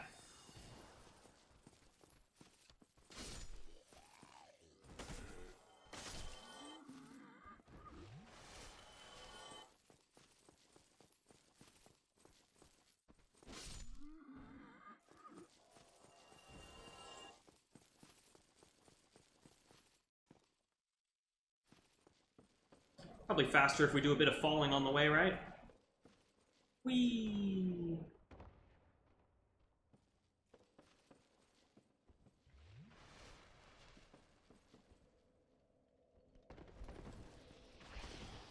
You know what?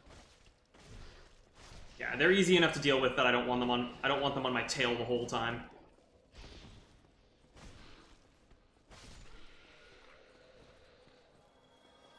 Again, I'm reminded of the first time you encounter these snake men in the game, right at the entrance of Sen's Fortress. And how, for maybe a lot of people that are new, they're tough. Fighting two of those guys at once, depending on your build going into it, they will be pretty beefy in terms of health and in terms of how much damage they're doing. And even just their moveset can be challenging, because they have large weapons and they do swing pretty quickly and in pretty wide arcs and long ranges. So it can really represent like a new challenge for a new player. And then, you know, much later in the game here, you get another shot at these snake people, and for most players, it will be a time to kind of recognize the progress you've made and see how much more easily you can deal with them now.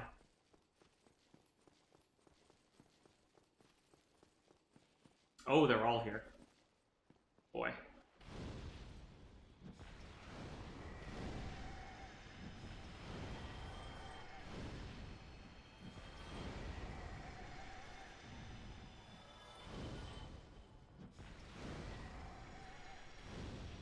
So the music isn't playing, which I believe is what makes them hostile.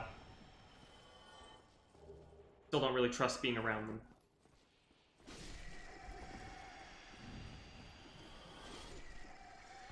Alright. Logan, I've come to rescue you. I think I'm being followed. Okay. We did it, buddy. Oh, thank you very much. I'm saved. That makes twice. I must be sure to repay you. I will visit the archives. If I discover any new spells, I shall share them with you. Prepare to be impressed by the onward march of sorcery. Sweet. Let's grab this. Firekeeper Soul. Fantastic. Takes care of our business down here. So we grabbed a Firekeeper Soul. We found a maiden outfit in one of the cells. The short version of the story is that Seath has been kidnapping maidens and putting them there, and those freaky, slimy monsters we were fighting, those are the maidens. He's transformed them because he's a weirdo, and he likes to do weird experiments on them. That's the lore deal with that place. Just gonna use this Firekeeper Soul right away. Get my Estus Flask up to +5, which is the highest upgrade level.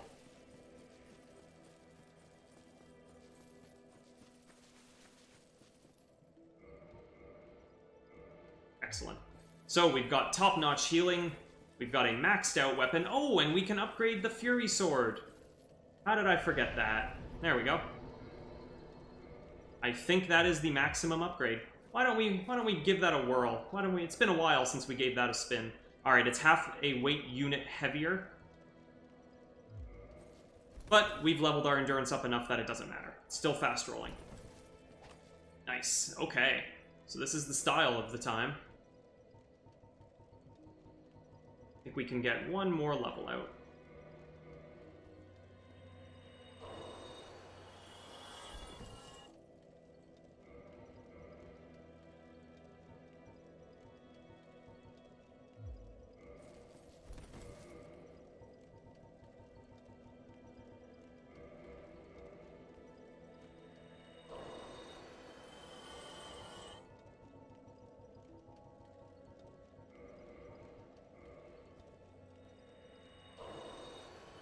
That ought to do it. Yes. By quite a bit. Well, with our endurance at 30, we're using a loadout that I don't mind at all right now. Let's just pump the health up for a while. That might be our weakest link to work on right now. We do also have a couple upgrades left on the Pyromancy Flame, but we have to go back to see Quelana to do that. And there are some cool pyromancies that we can buy from her. So that's where pretty much the remainder of the souls are going to be going in this playthrough. Maybe a little bit spent on upgrading some secondary things like a shield or armor, getting the upgrade materials and upgrading those. Might be a direction we pursue. Ah yes, we have a mimic here. Let's deal with that. Oh, that's good damage. Such good damage. Oh, we got the Symbol of Avarice and an enchanted falchion. So, the Symbol of Avarice lets you look like a big, dumb treasure chest monster. It's hilarious. It increases your item discovery, and I think your souls held. Monster head resembling a treasure chest, once an ancient god. It is said that this is the symbol of shame imposed on a long-lost clan, exiled for the sin of avarice. Wearing this slightly raises soul absorption and item discovery, but also affects its wearer with the Curse of the Branded, by which they mean it drains your health. Take a look at that. You should see my health draining very slowly but surely up in the top. That is the drawback of wearing this big, goofy treasure chest helmet, but I think it's awesome and hilarious that this exists. Now let's not keep it on too long or else I'm dead. Okay. No major harm done there. Now Logan said he was going to visit the archives, and I think we will find him in the dark over here. Hello there. I was expecting you. This place is truly magnificent. More than expected, even. As promised, I shall share the new sorceries with you. And the secret of Seath's immortality.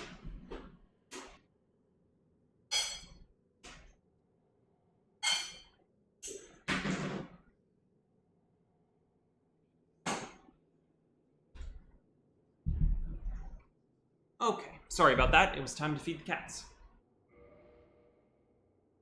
So he will now sell to us regardless of our intelligence, so you can see what he's working with. He's got things like the Soul Spear, which is just like a super powerful soul arrow, Magic Weapon, Magic Shield, Crystal Soul Spear. Now these crystal spells are the spells that he has found from the archives. These are new, including Crystal Magic Weapon. You need very high intelligence to work with this stuff, however.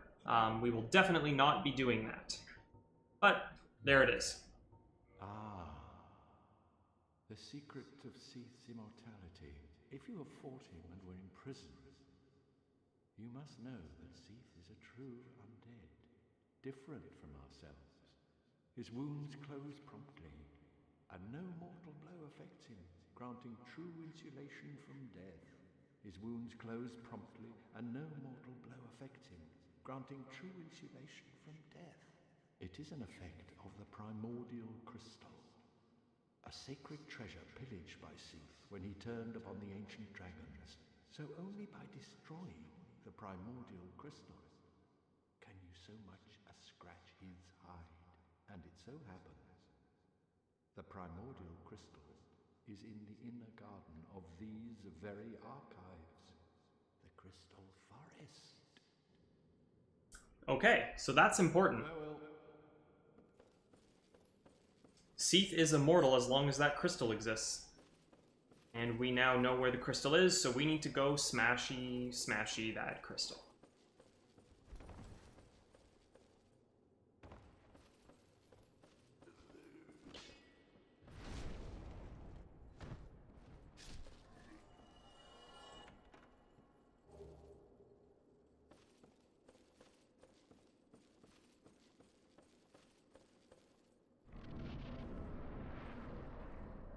Okay, we're in the courtyard area. A lot of crystal golems will be encountered here. Like this one.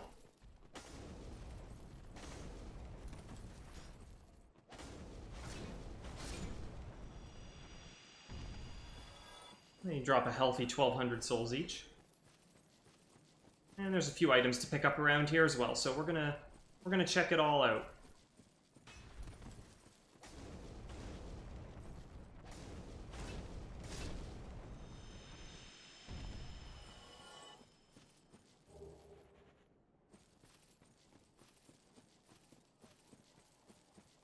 Ooh, we got a whole party. Let's see how they react to fire damage. I guess I already know because I've been hitting them with a fire weapon. Oh.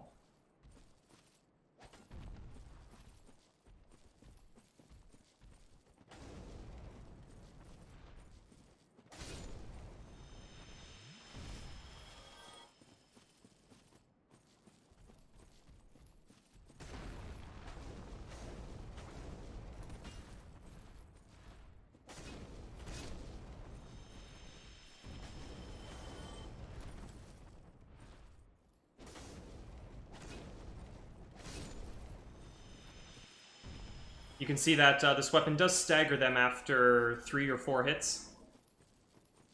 Pretty handy, interrupting their swings and such.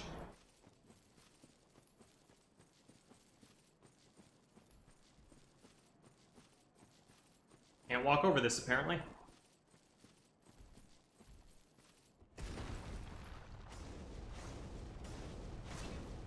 There you go, you can just unload your stamina bar on them, and they will fall.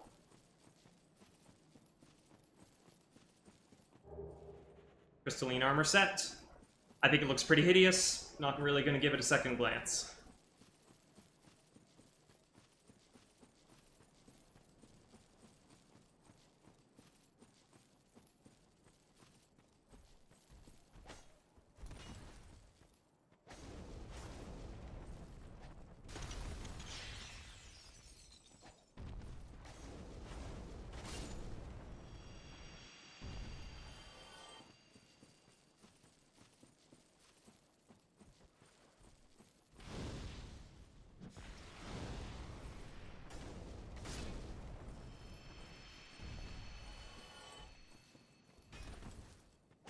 Slope is making things a little weird.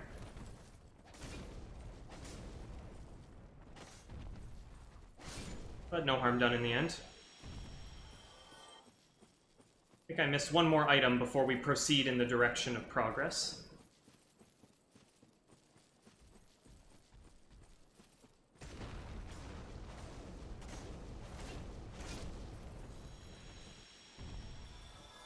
Bada bing, bada boom. Maybe there were no items left. Just some crystal boys.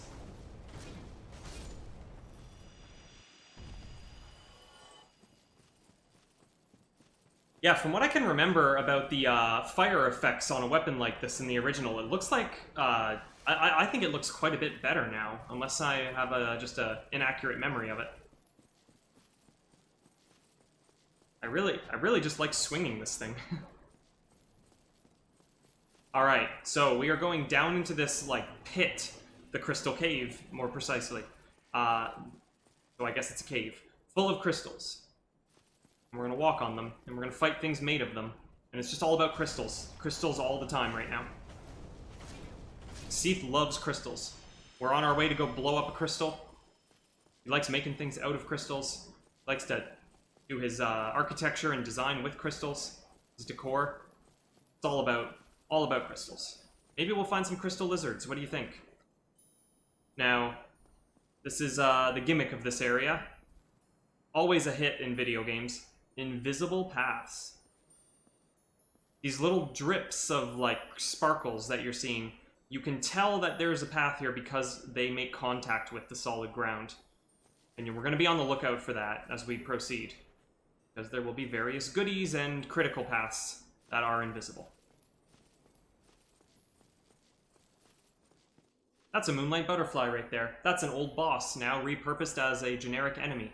Well, not really an enemy. We can actually just ignore them, which is what I'm going to do. But I mentioned much earlier that Souls games love sort of letting you revisit an enemy or a boss you previously fought as an ordinary enemy. And it is a really effective thing to do it. And I mean, Dark Souls didn't invent that, but it is a really effective way to kind of display the progress that you've made, which is something that Dark Souls really does focus on, I think. About sort of presenting the player with a difficult challenge, some obstacle to overcome, but then also giving them a bit of a chance to feel accomplished and rewarded by their own improvement.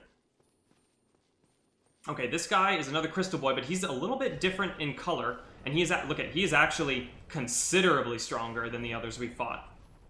So we need to be careful with him and hope that he doesn't back me up against the wall too hard here. Yes, good, perfect, perfect. Please give me room. Let's get in there. Yes, good hit, good hit.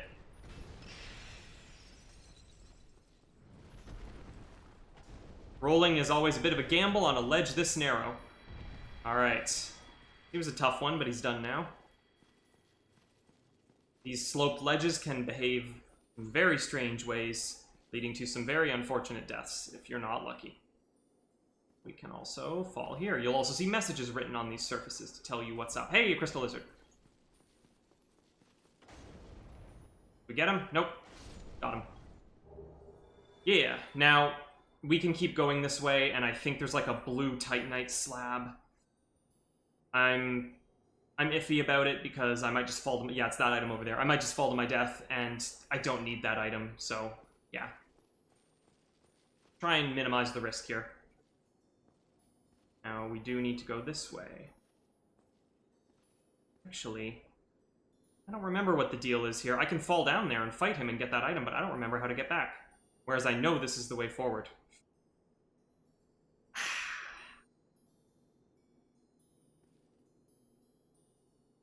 We're gonna go this way. Okay. So, yeah. Wherever... Ooh. I might be getting off the trail. Okay, let's try going to that. You kind of just have to hope that you're... that where you see them touch the ground, there's a safe, straight line. Okay. We need more. We need more sparkles. Okay, we're gonna try that one. Yes. Oh, and we could just make a run for it. Yes. Okay. We crossed the path.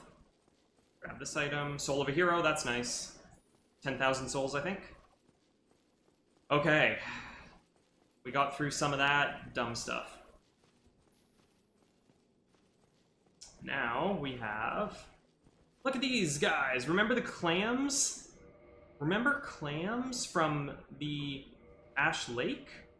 They're back. And they're very annoying because there's a lot of them. And so I'm gonna get a little bit cheap and try drawing them 1 or 2 at a time to avoid getting murdered. If you can see that sparkle in the distance, guess what that is? Oh boy. All the stamina gone.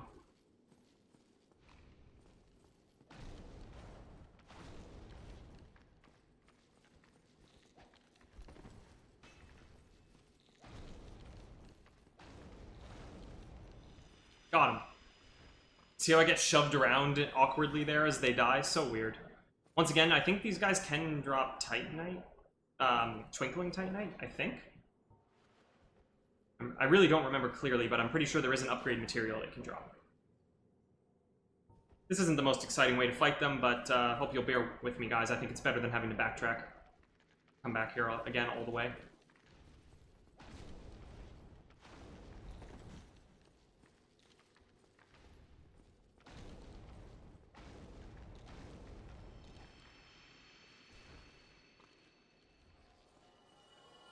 $1,000 souls ain't bad for each one, huh?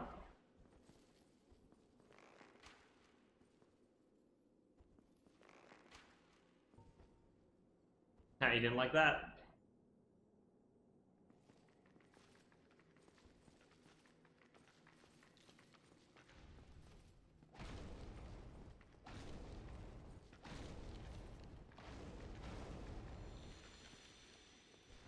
Okay. Purging Stone. Well, that's handy. Now, there's one here that's kind of meant to get the jump on you. Hiding in the back.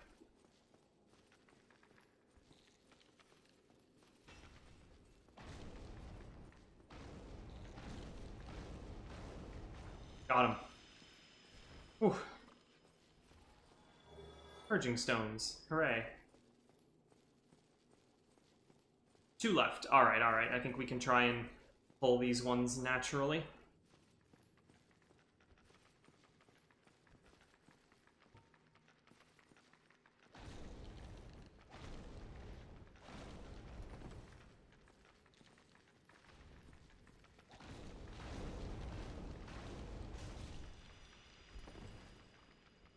Okay, 1 left.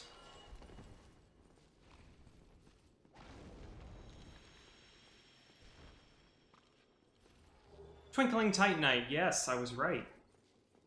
Okay. This brings us to the objective. That is the Crystal of Ceased Immortality. So, as you can imagine, he's not going to let us take that without a fight.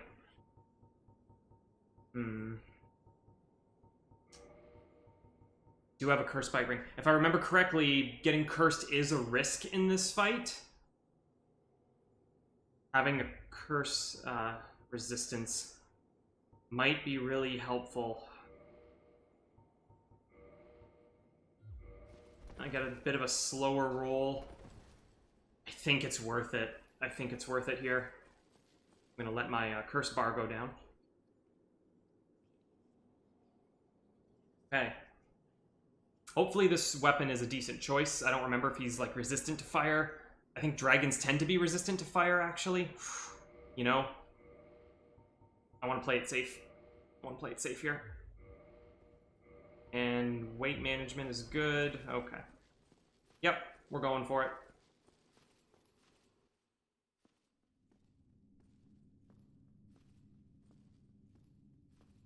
Good looking armor.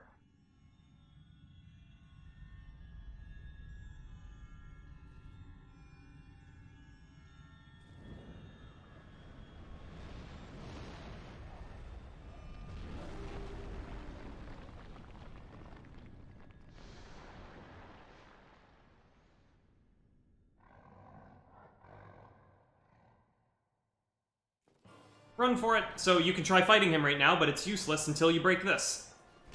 Alright, his crystal's gone. That crystal is permanently gone, but it does stagger him a bit when you first do it. That's kind of an advantage you get only on your first fight. I don't remember his attacks that well. Okay, we're doing decent damage.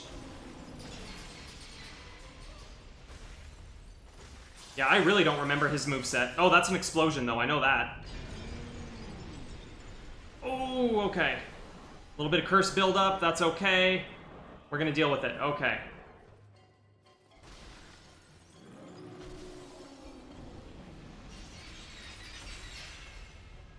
You can cut his tail for a weapon, and it's a really cool weapon, but it's for a magic user, which we aren't. Okay, okay. Heal, heal, heal. Chug, chug, chug. Okay.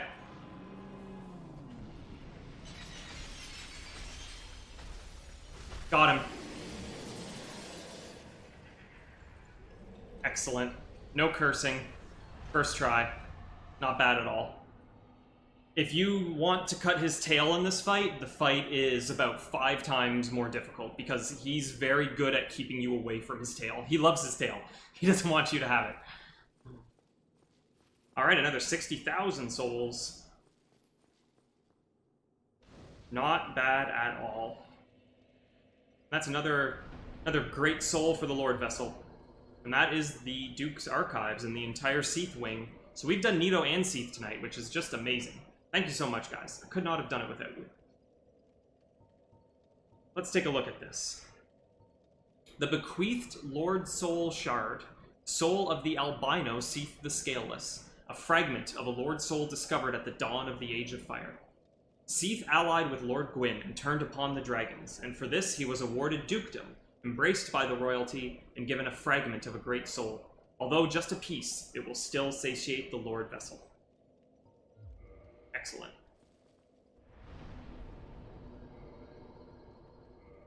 Truly awe-inspiring.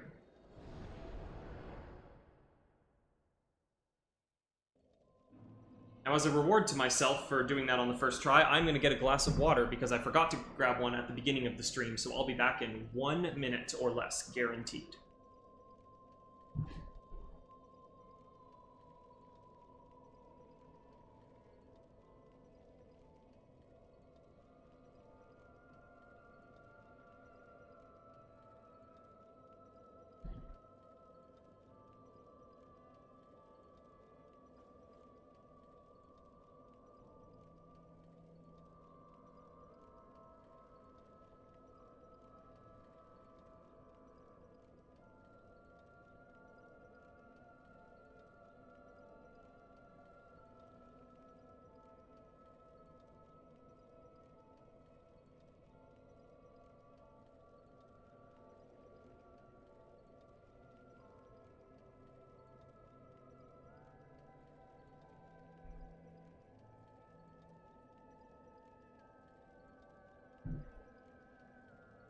I don't know if that was a minute or not.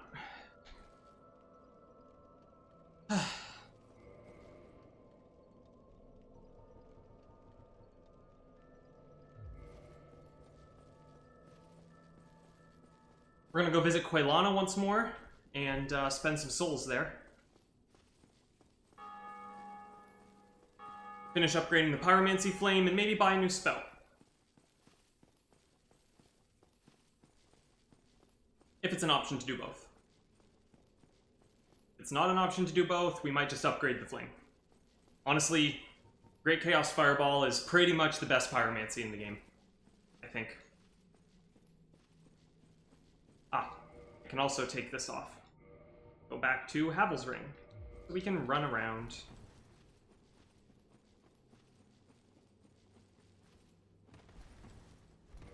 How far am I from... Okay. Not a lot of wiggle room yet on our equip weight. Can't go up too much higher here or we will lose the fast roll.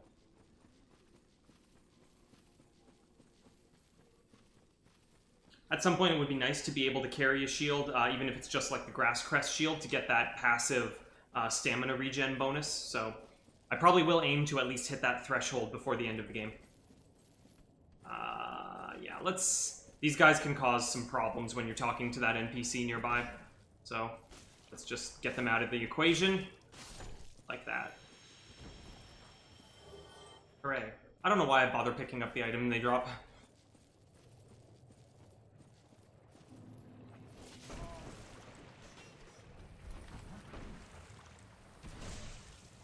A few things happen there very quickly. Oh no. Oh no, guys, don't do this to me. Come on. Don't do this to me, Swamp. Thought I was done with this.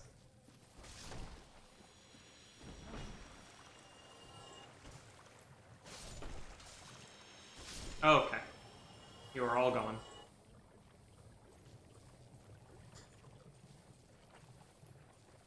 Here she is.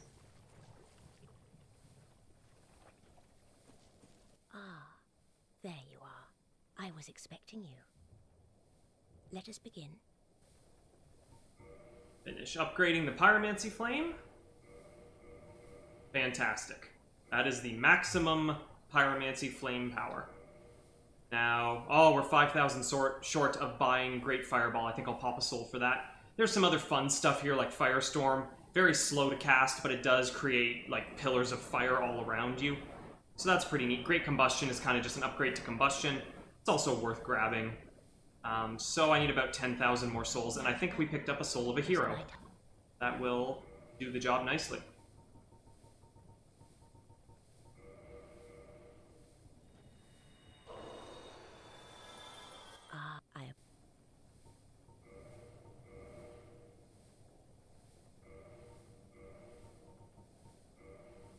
Excellent. Alright, she's got a few more things we may come back for, but that's pretty good there. Now go, whatever you do.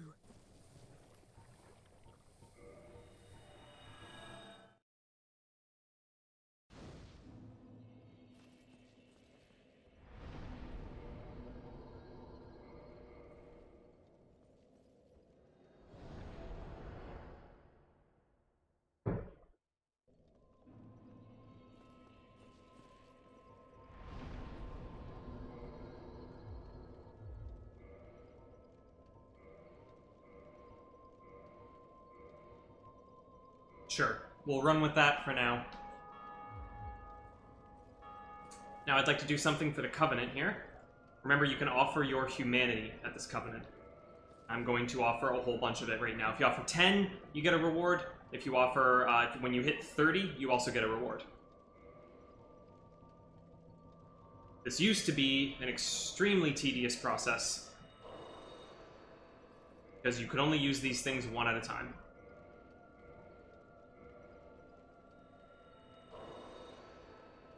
Now, we can choose how many to offer at once. So here's 10. Should get us something.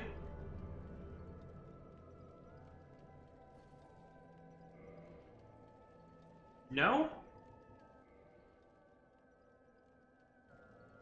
Okay.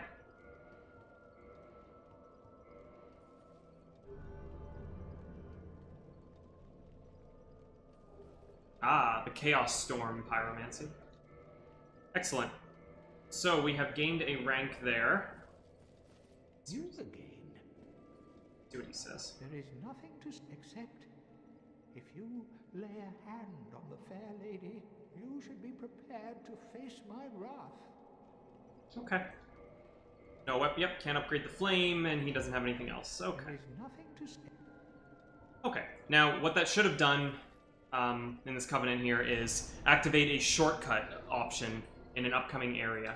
So, give that a shot.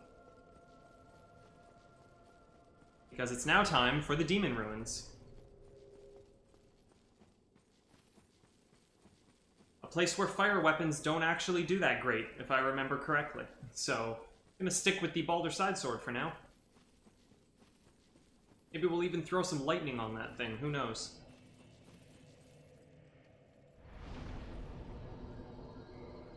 Let's go through some repairing for a moment here. Got a little bit of chump change of souls left over. Might as well have everything looking nice and new. It's really not something you have to worry about too much in this game. Like, that's probably the last time in this playthrough that I'll need to do that. Unless something weird happens. Alright, so that's lava over there. We're not checking that out just yet. That's a fog gate over there, so we are going to check that out.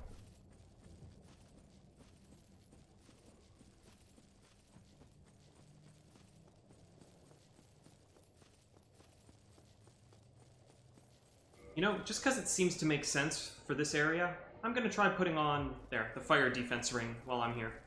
So my stamina recovery will not be boosted by the Chloranthy ring for now, but I'm going to see if the trade-off is worth it in fire defense.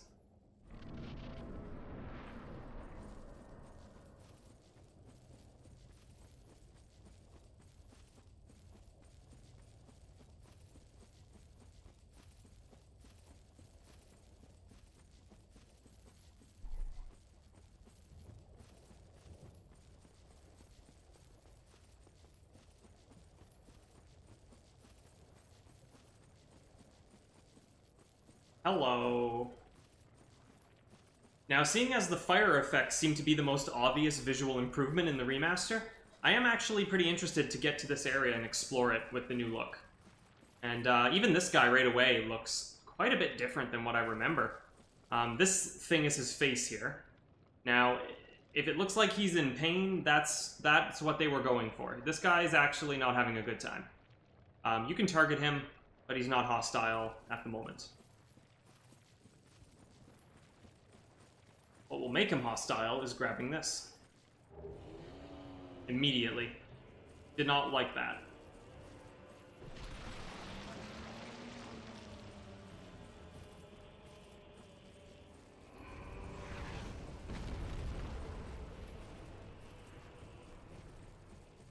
Run away! Also, this guy's name is the Ceaseless Discharge, which might be the grossest boss name in this game. It is. Grossest in the series? Quite possibly. Grossest ever? In video games? Probably not, but he might be up there. Alright, now we want him to move this way. Yes, we want him to follow. Whoop. But we don't want to walk off the cliff. No, no. That's not the way to win here. Oof. Big damage. Extra fire defense, very appreciated. Let's get him to keep going this way. Hey, and we dodged that one somehow. There's a ledge, basically. There's a lava waterfall there we're actually leading him towards.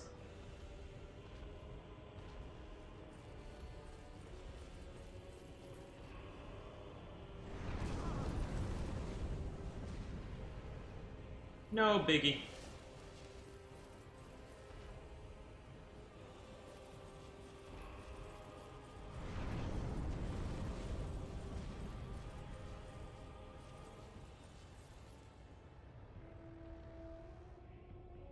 There we go. Come on. Come on over. Oh, there, you can really see his body now. His lower half is actually not as messed up as I thought it was.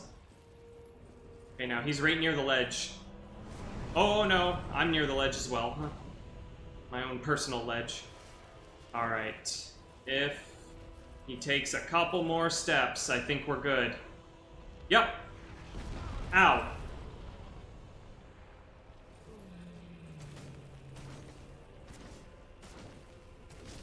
Got him. I don't know why that just killed him, but it did. There he goes. Oh, he fell down. Oh no. Nonetheless, victory was achieved. And killing him is going to change the situation in near the very start of the area. Going to make some of the lava go away. Expose a new surface. Just like that. Sweet.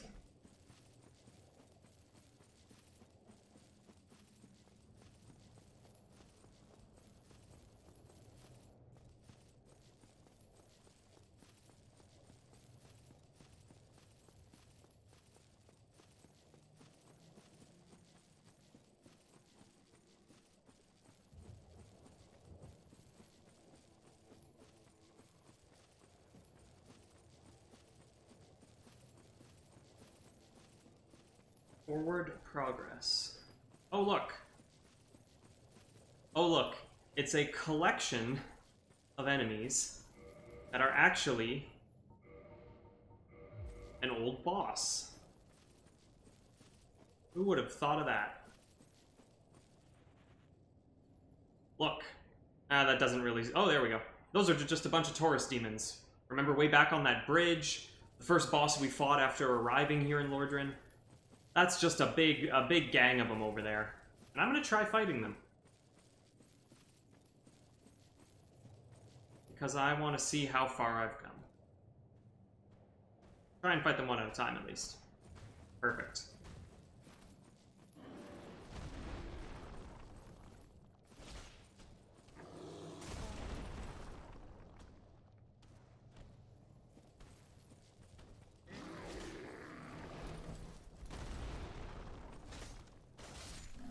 Got him.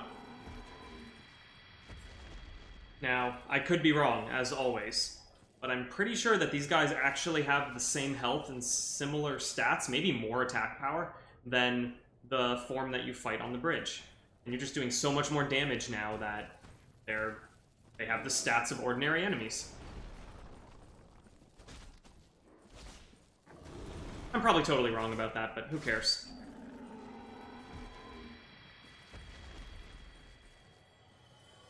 They are pretty fun to kill. What do we have, 6 more? Jeez. No, 5 more. I can count.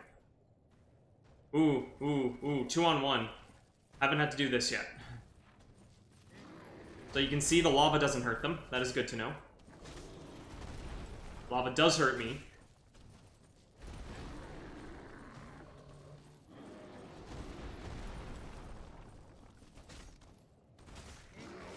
Got him. Okay. Now it's 1-on-1.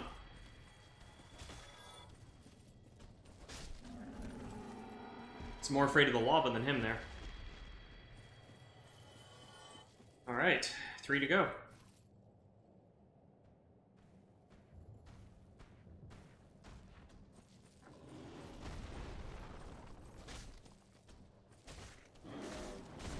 Ah, that was greedy. I thought I'd be able to finish him.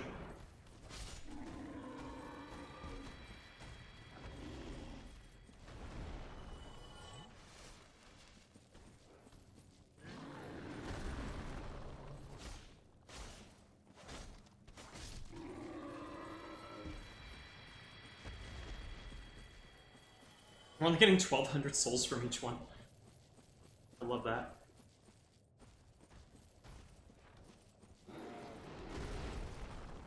The game's just like, yeah, I'm not gonna throw you a parade for killing these guys anymore. You should be able to handle this.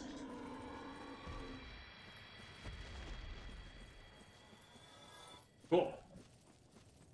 Hey, I don't remember what this item is over here floating in the lava. Ooh, and I should have attuned Flash Sweat. And remember, there's a pyromancy that makes you sweat a lot. And, think I bought it? Ooh, I hope I bought it. Yes, oh, I bought it, okay. So I can suicide run and just get it. I'll drop my souls. With Flash Sweat, I think I would have a chance at being able to grab it and get back. I'm just gonna do a quick test. See how much damage. Yeah, okay, that's, yeah. Yeah, I'm definitely not coming back, but I think I can get to it in time to grab it. Ah, I don't remember what it is, and it's probably not worth it.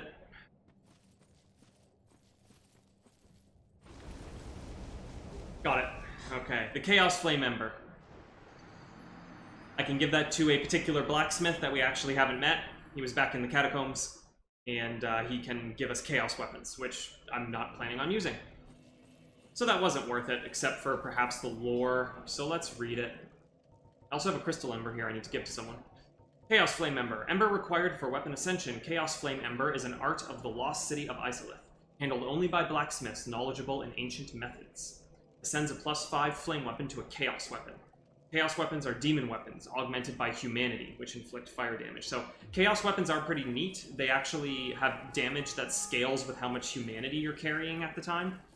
Makes them kind of risky, because you drop your humanity when you die, right? It's always a liability to be running around with a bunch of humanity on you.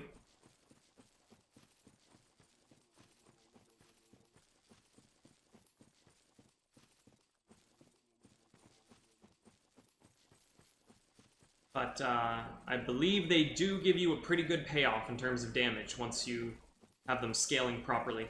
And I think there is a maximum number of humanity you need to get the full benefit of the scaling. It might be 10. Might not be. I'm not going to make a definite statement on that either way. Ah, and it seems that the demons are actually permanently dead. That's good. Honestly, I wasn't sure.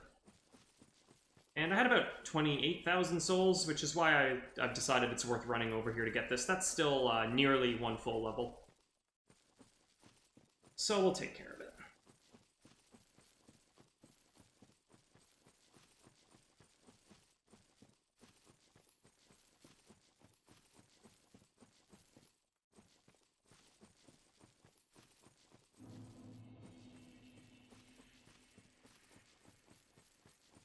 Now we're ready to press onwards.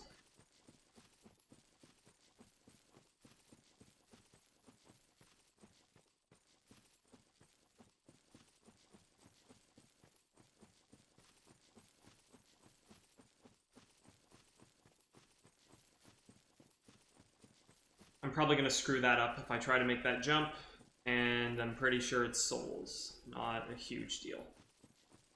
So let's leave it for now.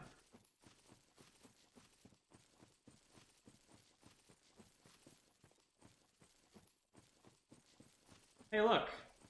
Look, it's our old buddy over here. Our old buddy, the Capra Demon. How you been?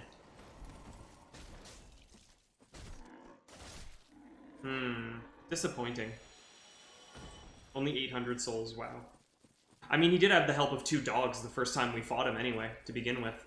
And we've just come so far since then.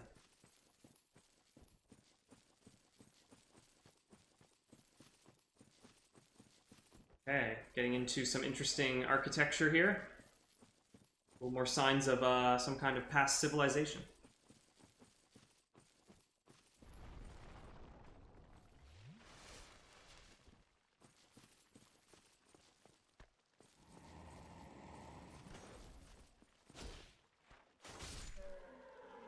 Two hits.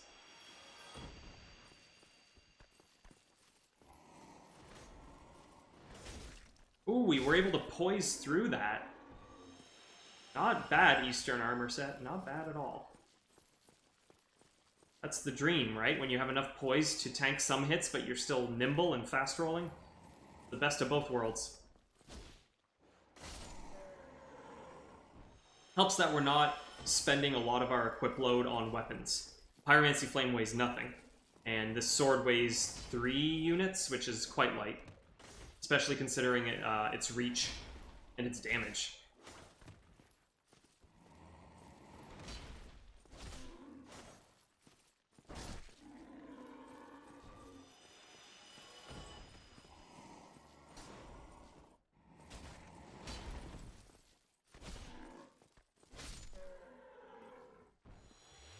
Taking down demons left and right.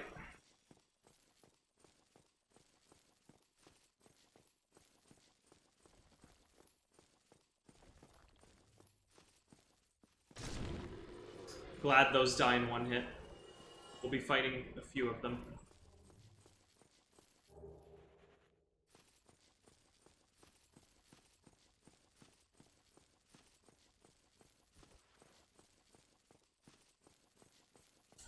Look at this lovely gigantic centipede thing.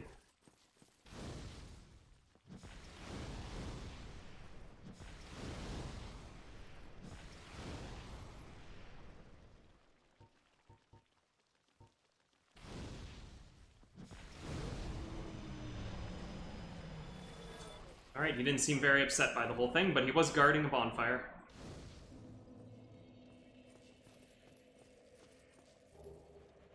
So I realized earlier when I popped all those humanities, I made a huge mistake, and I should have popped my twin humanities, but I didn't.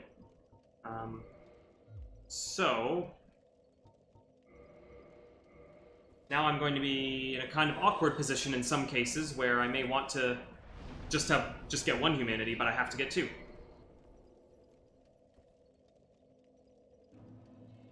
So I'll probably go ahead and kindle this fire, even though it's not that important, because I'd rather not just walk around with one humanity. Lose it, you know? I think we can level up, yes. More health. Sounds good.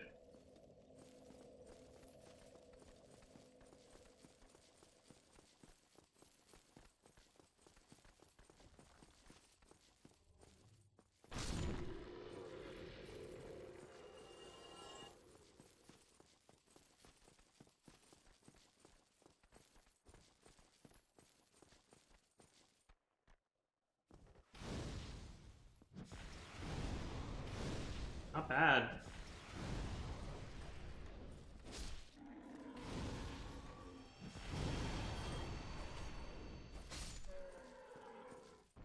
Pretty effective, actually.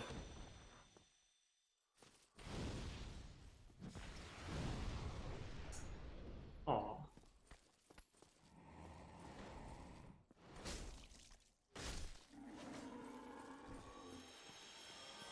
There's a reason I'm backtracking.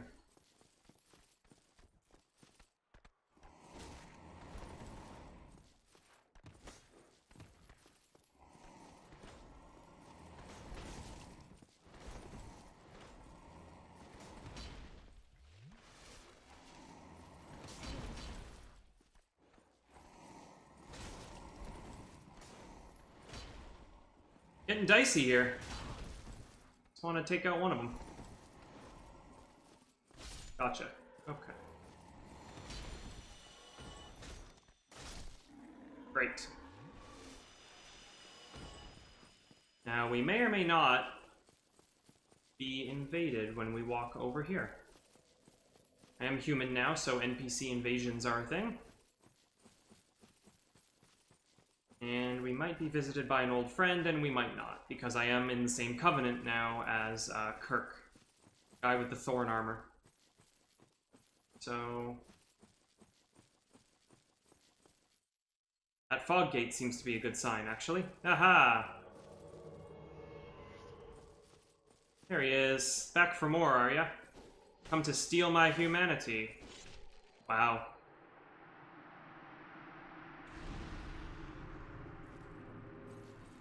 Why not pick up an extra level, huh? Oh. Save a little run back to that bonfire. Yes. And that's a level.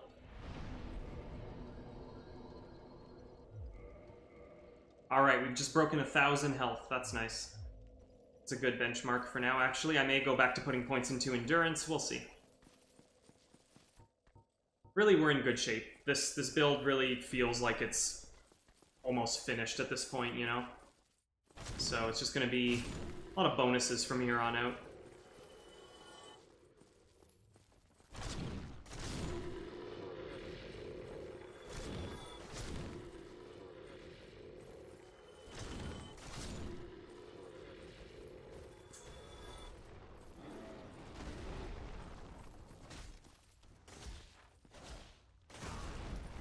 Almost got him. Almost cleaned him up.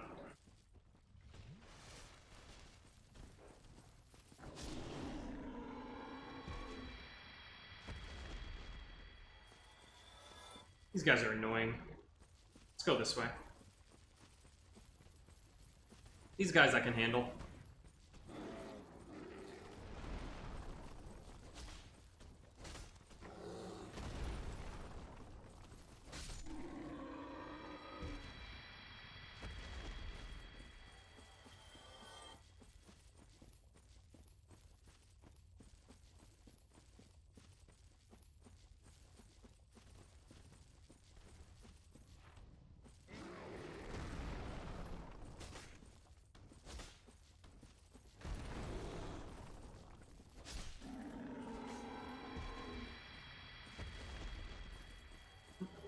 Ooh, he dropped his weapon. Sweet. It's a little too heavy for me. That's okay.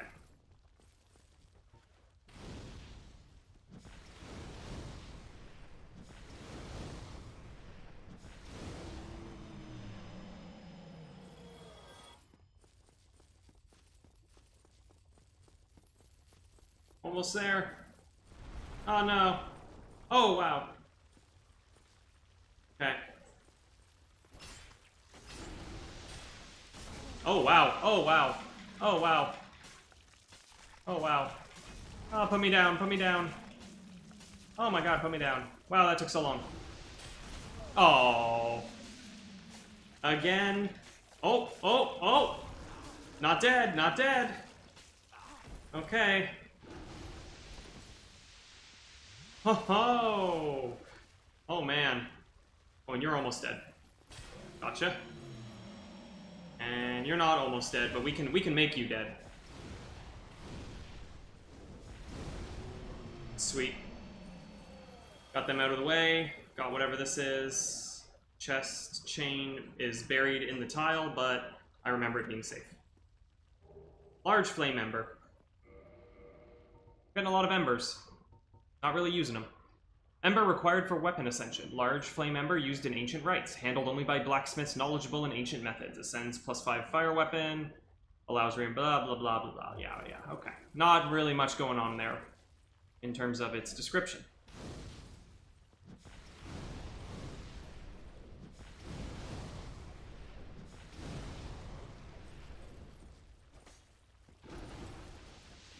I believe that stuff will corrode your equipment.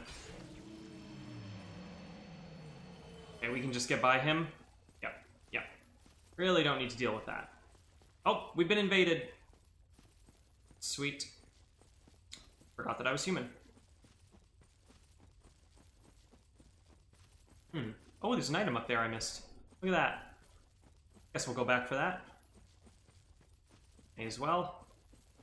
Probably end up running into our invader friend on the way. Yep.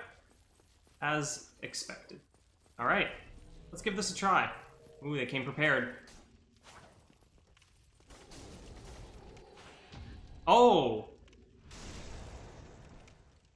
I see they know what they're doing.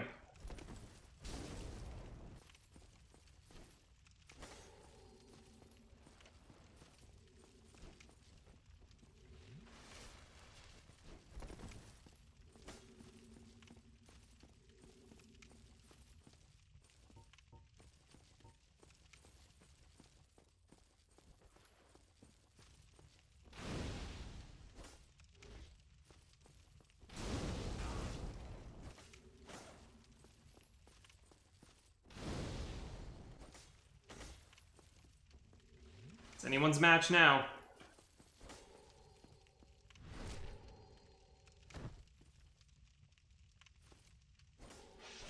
I think it's my match. You tried. I think we were of a similar skill level. By which I mean he did a lot of dumb stuff.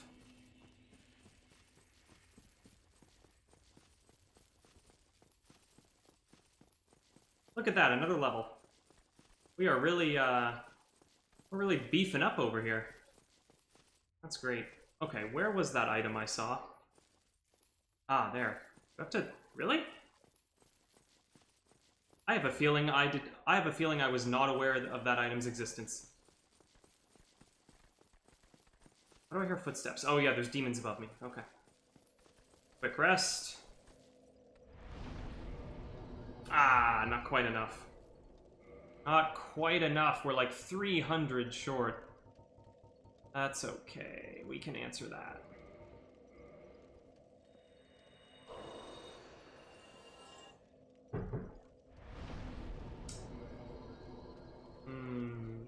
I want an even number. Maybe we'll get to 30 on that.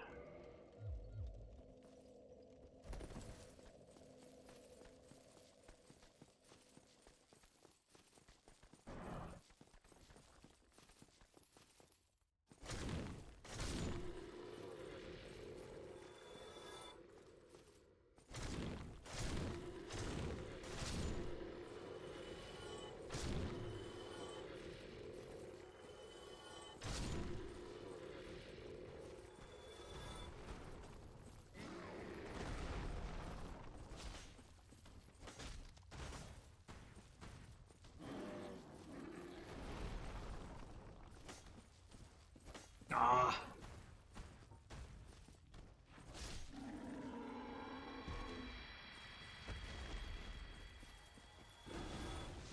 So yeah, I think you can just run past him. I don't think I'm missing anything. It's possible he drops something. I doubt it is important if he does. There's a side path here I went past. Yeah. No other tricks, just him. Okay. One lone demon.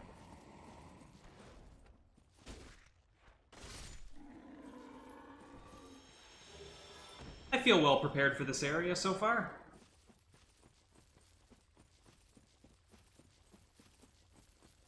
Okay, time for a special door.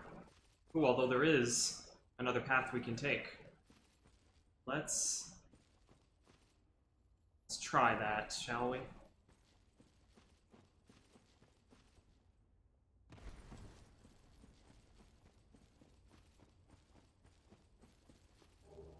Cool.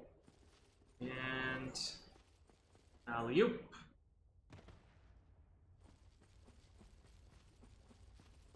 Anything good down here?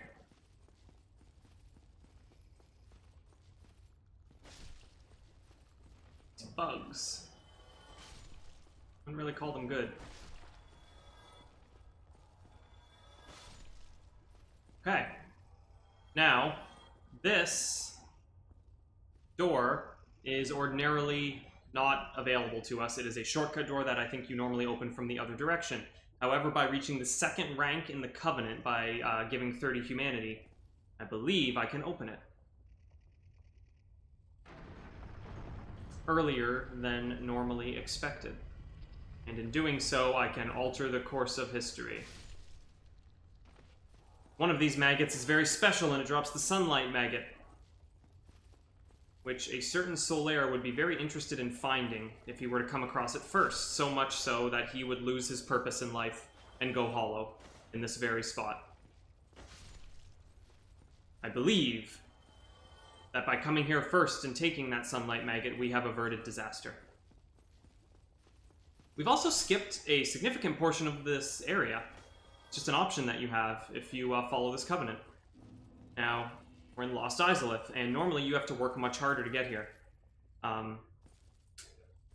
Could go ahead and fight the boss of this whole area just a few steps from here. But I'd be skipping a pretty significant chunk of the content. I'll decide by the time... I'll decide by the time I'm finished fighting this guy. I don't know if that's true anymore. Let's see, has this area annoyed me enough yet that I want to just skip it? No, that's not fair to you. That's not fair to you at all. So we won't do that.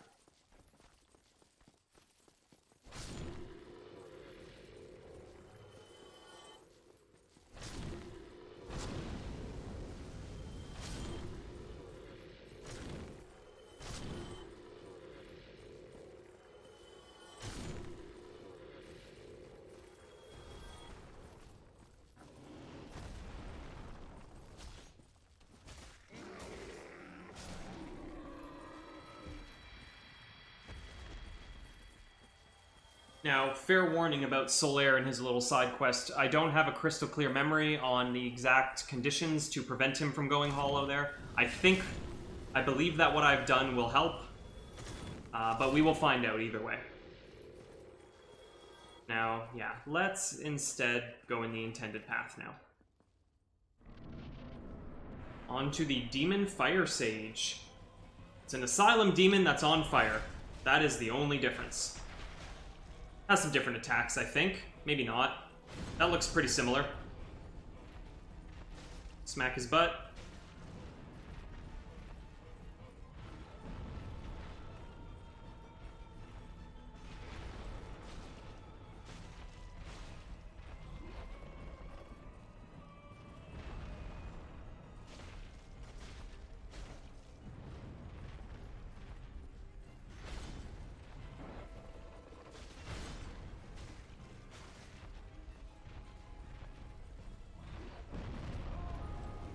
Yeah, wasn't much to be done about that.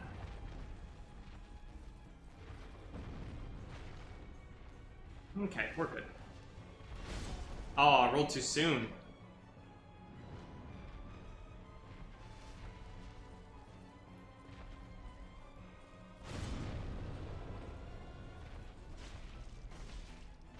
Got him. First try, not too bad. Not really known as a hard boss anyway. Drops something. Yes, the Demon's Catalyst in humanity.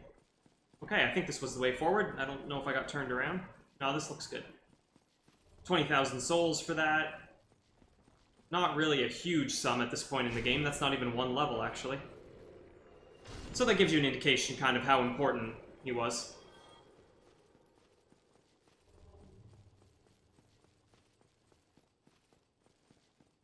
Let's light this. And we'll rest here. But then I want to backtrack because we could take some stairs upwards there. It's worth doing that.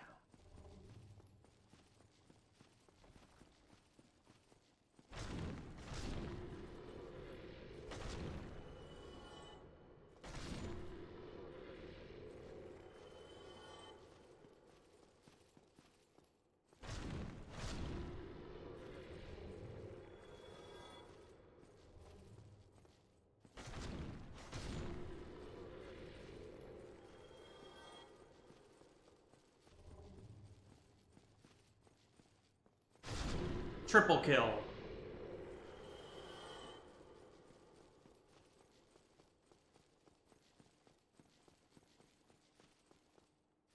All right. We stand on this. We get an elevator out of it. And where is it taking us?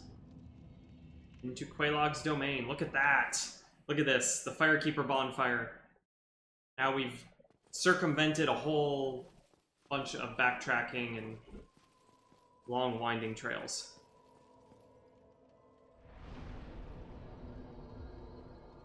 I should have enough souls to get a level up here. I pop one of these.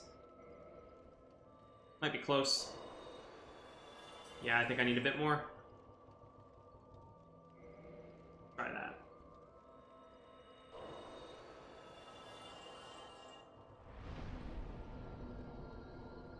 Oops. Good.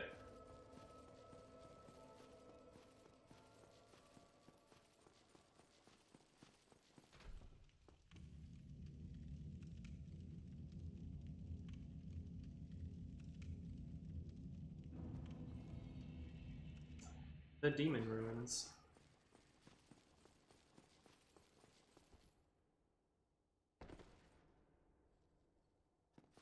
Back in the boss arena, bit of a fall you can take here.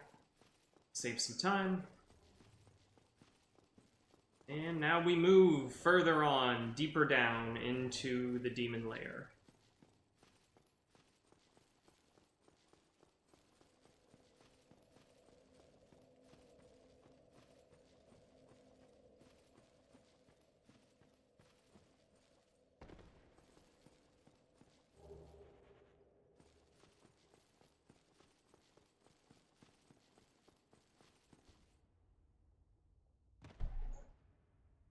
Good amount of fall damage there, but nothing to worry about. And we have another fog gate.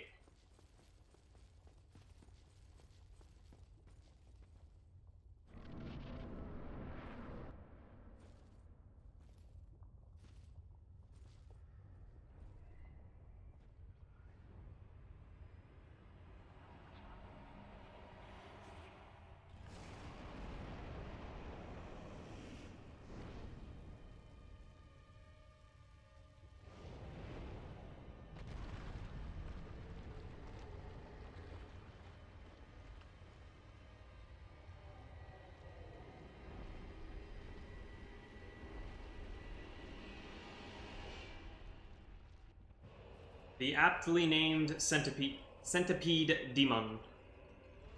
Here he comes, folks. He does not look happy. Not at all.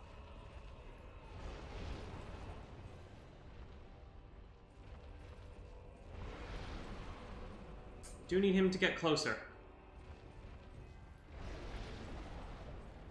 It is kind of like a house centipede. Just a little bit spicier.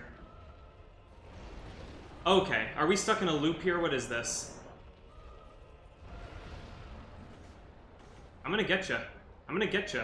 You keep doing this. Oh, you.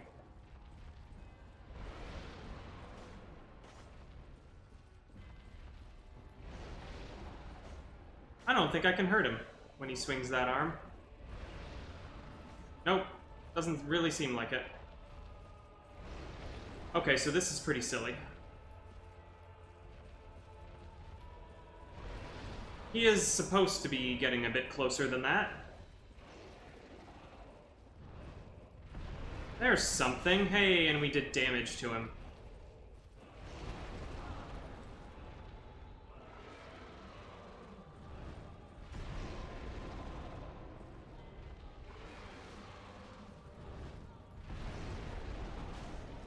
Can't see what's happening, but we're doing good damage. Oh, yeah.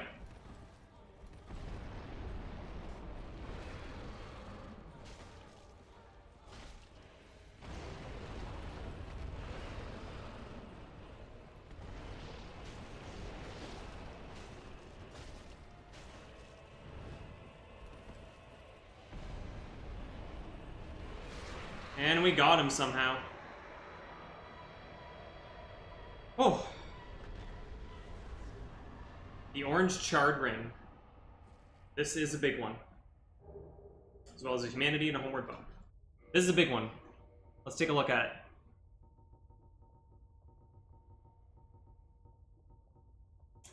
An orange ring enchanted by a witch reduces lava damage in a world of lava. How handy. Since his sores were inflamed by lava from birth, his witch sisters gave him this special ring. But fool that he is, he readily dropped it, and from that spot a terrible centipede demon was born. So that lore is talking about the ceaseless discharge that we fought earlier. He was basically born just all kinds of messed up. And so he was given that ring to kind of ease his suffering, and then he lost it. So he didn't have a good time. And then we killed him. Or then we made him trip and kill himself. That was his life. With, you know, X eons or centuries of agonizing pain from start to finish. So let's try this out now that we can walk on lava. That is a difference. That is a big difference. And we're going to go over here. Picking up some green Titanite shards. Hooray! You should have absolutely no use for those. Oh, we also got some souls. That's enough for another level. Leveling up a lot lately. Getting very strong. Getting very tough. Big boys.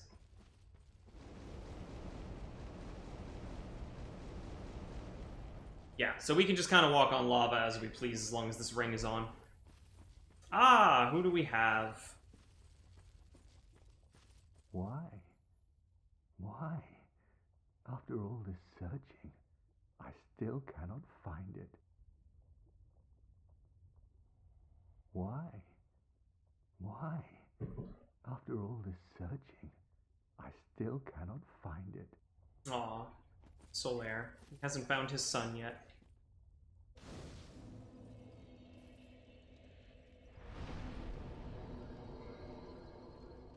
30. Oh, and we get a nice even 1100 health. I like that.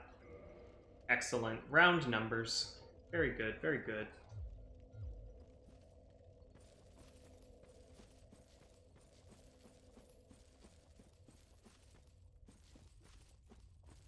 Okay.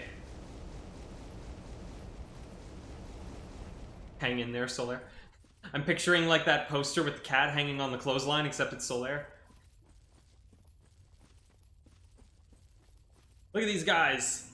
So we're in Lost Izalith. Now, this, I mentioned that the fire effects and fire appearance is what they've improved the most in the remaster, and I stand by that because the lava in this place, in the original, was, it's been described as eye-searing. It was terrible. It's gotten a lot better. Also, these things, though. Can you see that these are like the back half of a like T-Rex or a dragon? These are known as dragon butts. Not officially, but that's what people call them. That's what they are. Many people sort of speculate that this Lost Izalith area was not really finished in the original development. Because as you'll see, we are just about there, and you'll notice that we've been fighting a lot of bosses. We fought the Ceaseless Discharge, we fought the Demon Lord Fire Sage, and we just fought the Centipede Demon. And we fought all of them within, like, it feels like they're just within like 50 feet of each other, just fog gate after fog gate. And there isn't really anywhere else in the game that has bosses laid out like that. And just, yeah, overall, I mean, that combined with the horrible visual appearance of the area, like, it's kind of just ugly, really. It doesn't really stand up to the nifty things that all the other areas have going on in this game. So, it just feels like they weren't quite done with it, and then they had to ship the game. Which is too bad. It's too bad. But that's how it is. And we're kind of almost done with this place already. Wow, 3 hits.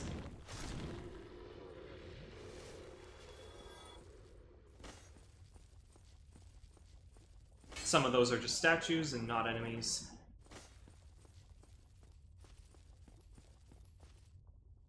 Safe.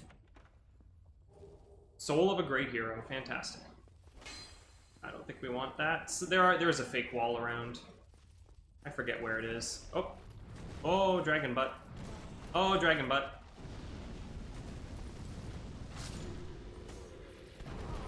Wow.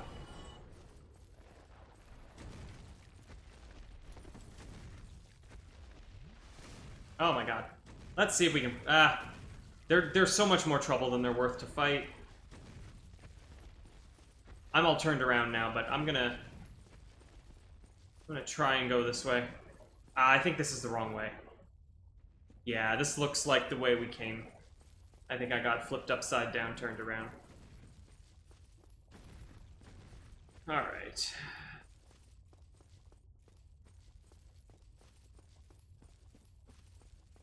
Yeah, this is what we want.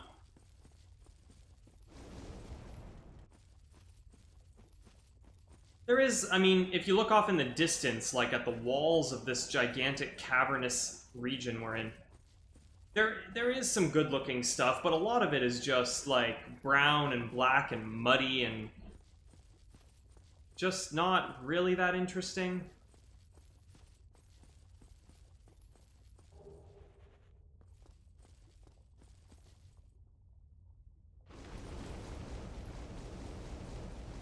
This is one hell of a ring that lets you walk in lava.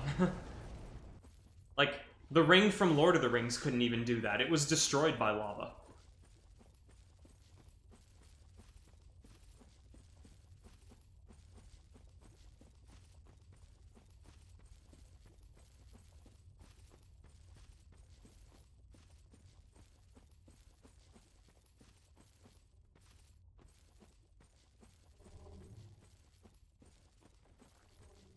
Yeah, I mean, the enemies in the area aren't really, I don't know. Like, these statues, for example, these statue enemies, they barely have animations. You know what I mean? Like, I know they're like evil statues, but like their arms don't move. They don't have legs. They just slide around on a ball. Like, they just seem kind of lazy. They only have one attack.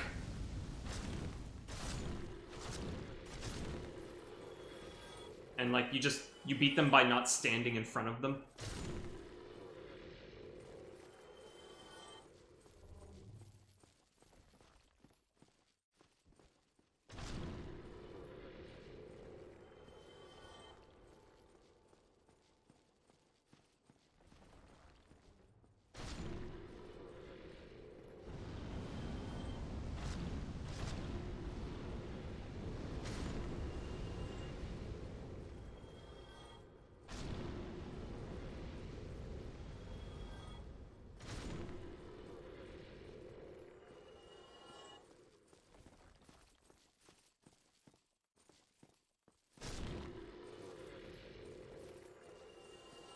Is there anything over here? No.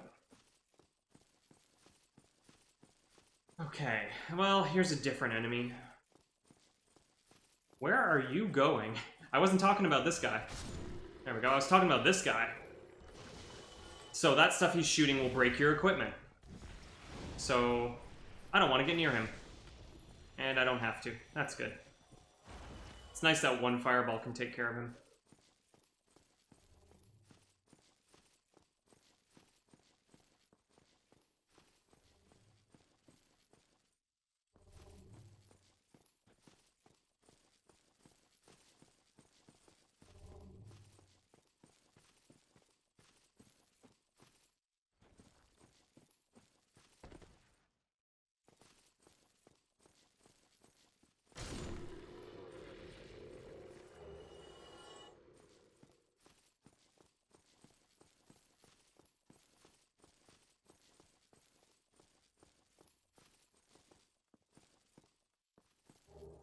Ah, rare ring of sacrifice, that's nice. So yeah, as I mentioned, we're getting close to the boss of this thing. Thank you. I like this armor a lot too. The Eastern armor set. It's good stat-wise too, because it's not too heavy, so most builds can manage to use it effectively, but it gives you pretty well-rounded stats. You get a decent amount of poise, so that I can not get staggered by some weaker hits. Yeah, it's really nice. Obviously, it goes well with a sword of some kind, but you can do a lot of stuff with it. Okay, what is left here? Ah, shoot. That may have been a big mistake.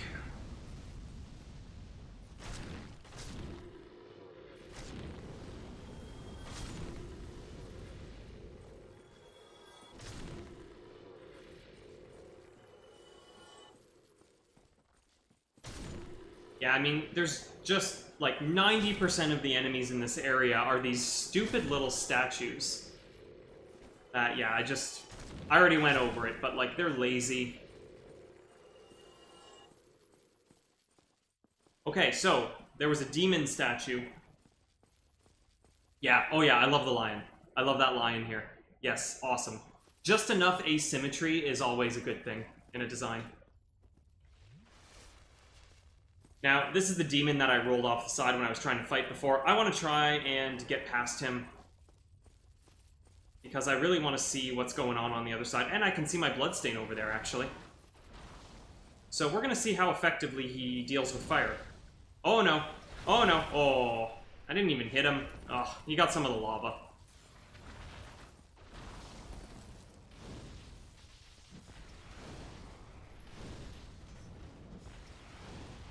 Ah.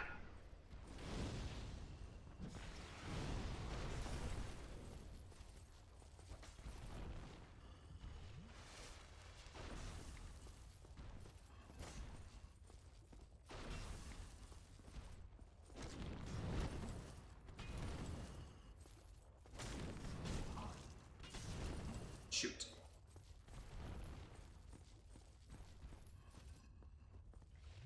Did I get around him? I did. That's fine. Now, this is where you would end up fighting Solaire as a hollow if he did go hollow, so I kind of just want to see if he's here, if I made a mistake on that whole sequence for his side quest. Because I know I have screwed up or missed opportunities on many side quests in the game, but I was really hoping to get Solaire's right. I think... Is he here? Is he here? Oh, he is, but... Was it all a lie? He's not crazy. It's all for nothing. He's not crazy. Oh. That's what matters. Son. What now? What should I do? My son. Oh, Solaire. Setbacks happen, man. Was it all a lie? Oh my. So by getting here first and claiming that sunlight maggot for ourselves, you keep him from getting it. And if he does get it, he will just kind of give up and settle for that as his son. Because, by the way, yeah, I can show you what it does. The sunlight maggot is a unique headpiece that actually generates light. Whoops, not the sack. There. It generates light while you're wearing it. Anyway, it generates light while you're wearing it, which actually makes it super handy in the Grave of the Giants, Tomb of the Giants, because I use that skull lantern that you had to hold up like a shield to get light out of. And this is just passive, so that's amazing. Turns out I didn't need it, but it is nice in the future if anyone's planning on trying this. It is good. That is really the best sequence to do things in. So anyhow, that will cause Solaire to hollow because, yeah, he just considers his job done when it's kind of a, forgive the term, but it's a hollow victory. And so we've avoided that right now. And if you don't read up on this stuff and then also like make very sure that you do things in the right order, it's really hard to avoid that. That like him hollowing out is kind of the natural path for things. Like unless you take some very drastic measures, and generally like unless you get like actual outside information. Whoa, that hit me twice. I really think that hit me twice. That was so much damage.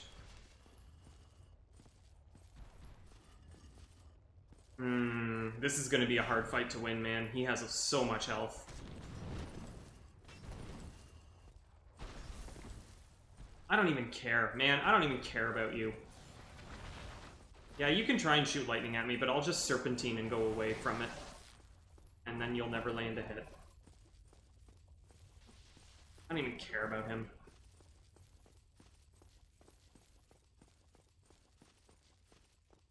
This place just sucks. This place just, like, Solaire gets depressed here.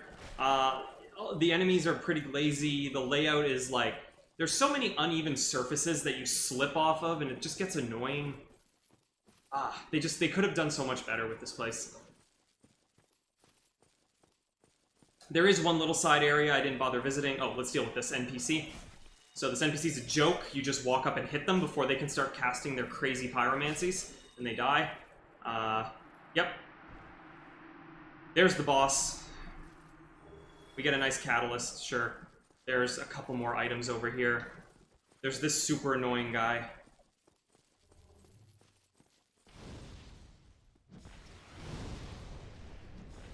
He's dead.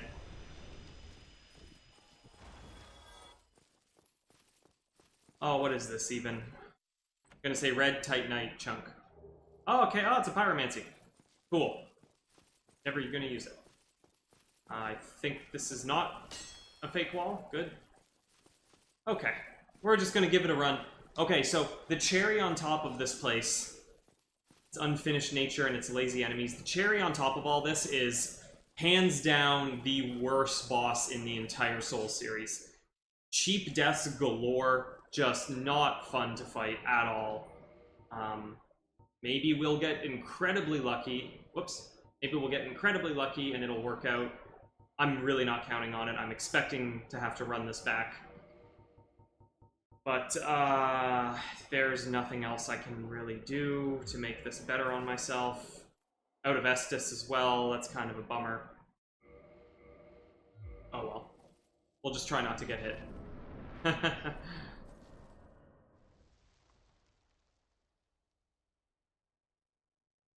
I'm holding a good number of souls, but...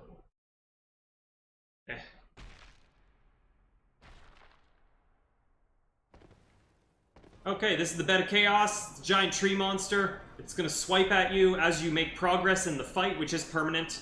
your progress. The floor opens up, and giant pits are created to let you...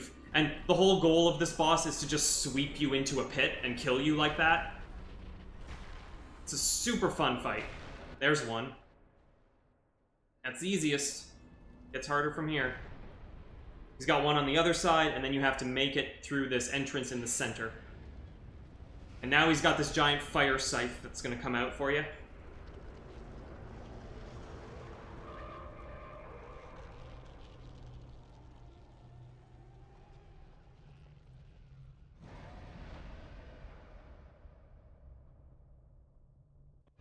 Okay.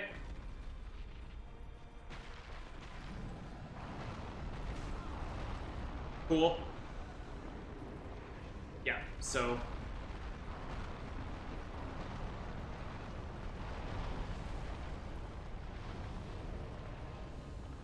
It's pretty much pointless to try and anticipate and dodge the attacks. In my experience. Okay, well... That's nice, at least. We got 2 of them. We can try and make a run for the center.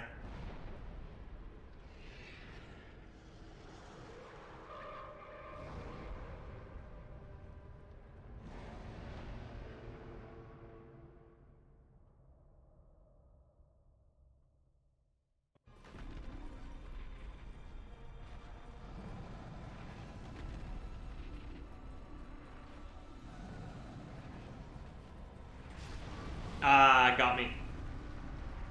Well, if I had Estus and I was at full health at that point, we might have had a real shot at doing that on the first try. And, like I said, your progress is permanent. Shoot. I don't like that. We're going back to... Yep. I believe your progress is permanent, so I'm gonna try one more run back there. Or maybe more than one more, we'll see. Give it at least a few more swings. We should just have to try and get it in the center hole now. It's gonna be a straight shot, and it's gonna be just pretty much a roll of the dice whether I get swept into a pit or I make it, and there's just no actual fight.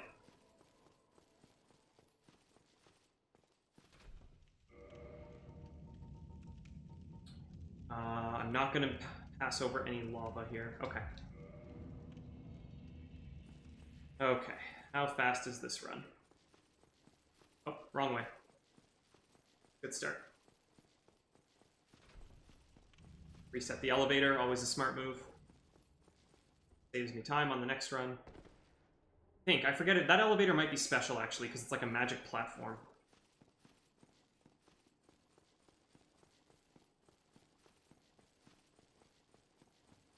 These stupid branches.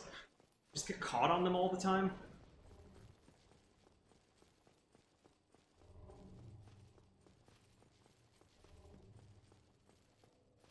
Oh no, this isn't the right way. Ah, this isn't the right way.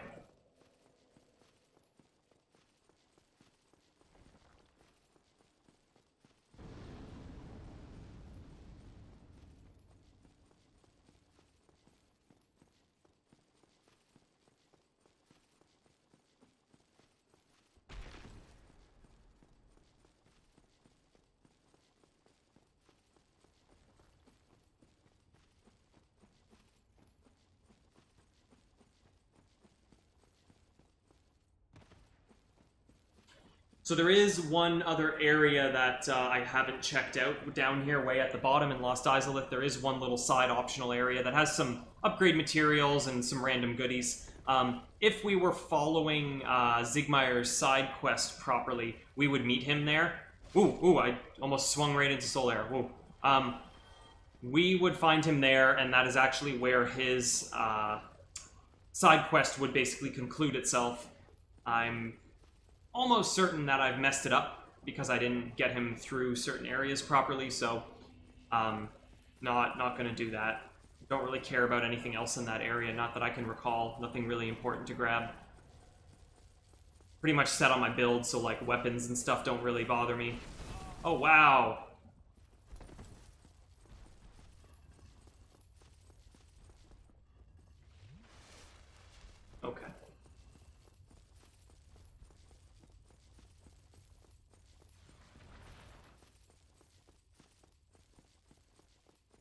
It's right over there. Whoa.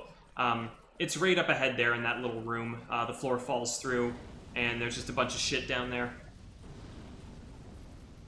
I think you get like a red Titanite slab, actually, if I'm not mistaken. Which is obviously important if you are using a weapon that requires that for upgrading. But we're not, so no big deal. You're really not missing anything exciting.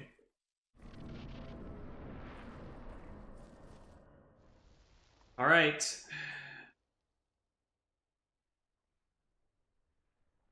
I think my best bet is to just run straight forward. I'm not sure. I think that's what I'm going to try, though. My bloodstain's over there. Whoa! Wow, look at that damage! Holy! Whoa! Alright. Ah! Oh! Yep. The bed of chaos, everyone. Okay, so I don't have to make a decision about trying to be crazy and get that bloodstain back. That's not happening. It's gone forever.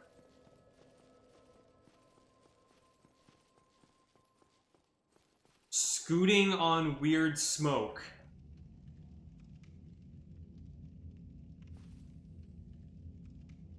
Do you mean like the slope I was sliding down to get to the boss? That was just a solid, like, slide. That wasn't scoot smoke.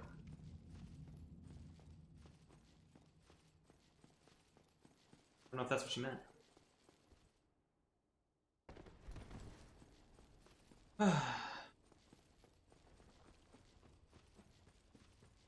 A fairly long run back, not a super long one, not a super tough run, but kind of long.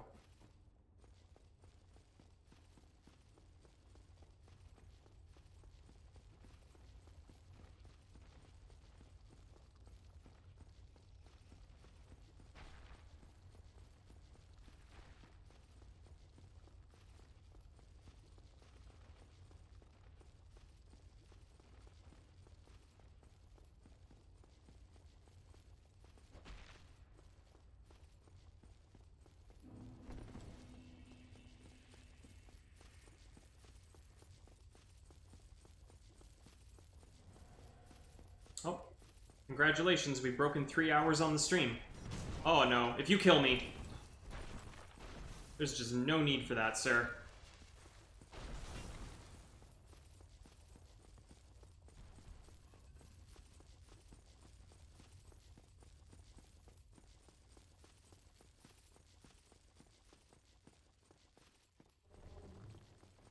Wait. Yes, okay. I remember the path.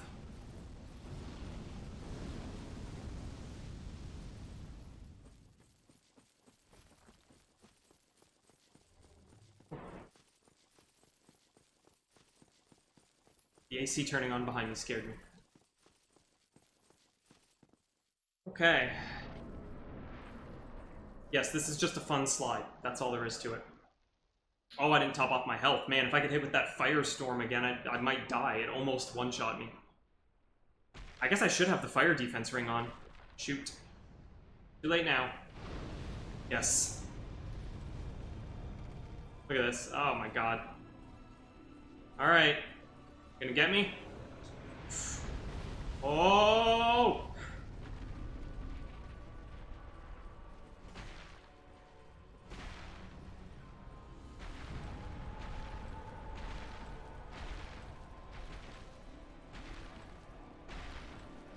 Got him. The scoot smoke.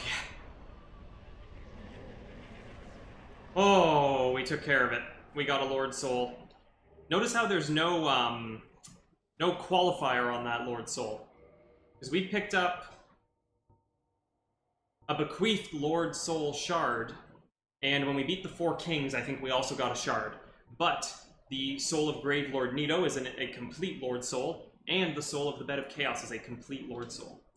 Soul of the Bed of Chaos and the mother of all demons. This Lord Soul was found at the dawn of the Age of Fire. The Witch of Izalith attempted to duplicate the first flame from a soul, but instead created a distorted being of chaos and fire. Its power formed a bed of life which would become the source of all demons, and is more than enough to satiate the Lord Vessel. Cool. Okay. So, yeah, we're done with this place. All the numbers are so nice and even. I don't think I need more attunement slots. So, yeah, let's just carry bigger stuff.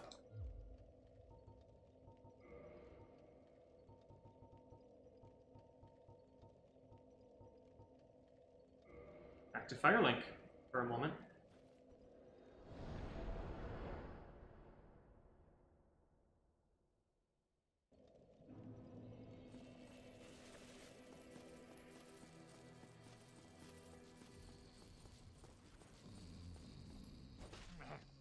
No, I'm fine. I'm fine. Well and wide awake. He's got a lot of health. Not treat me like an old withering snake. Never tried to kill him. I am. Is it? Very well. Then stay still for a moment. So we just picked up the 4th and final Lord Soul that we were told to go get.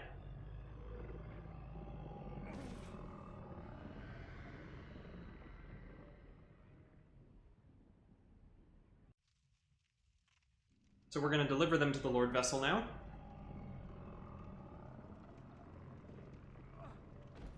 And see what comes next.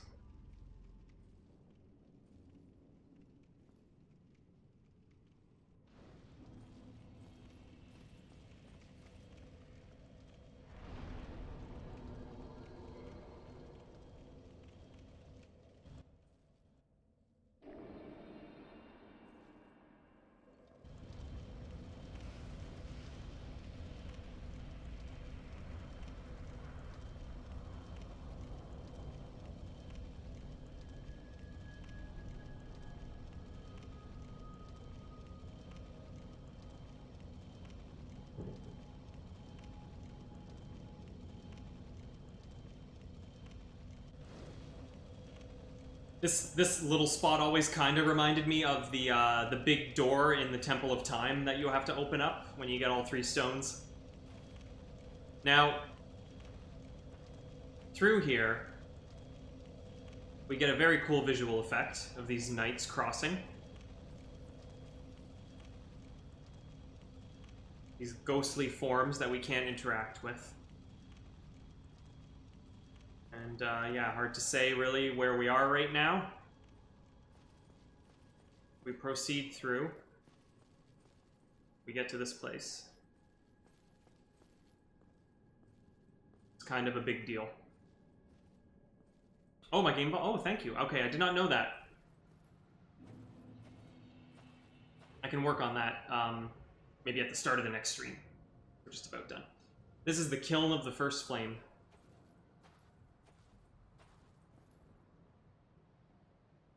This is where the fire was linked. This is where we could end the game. But we're not done yet. So you just get a tease for tonight.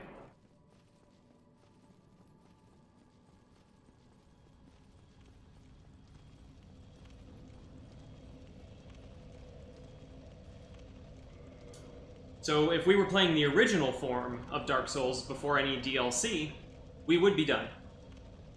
I mean, minus some random things that I've missed along the way, but we would have seen all the areas that come to mind. But there is one DLC for this game that is included in the remaster by default. And we have yet to do that one. And it's pretty fun. So, look forward to that on our next session, which will be tomorrow, Monday, June 4th.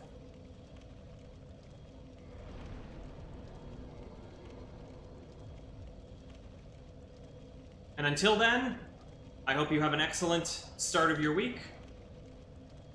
Hope you make it through that workday or whatever you've got going on.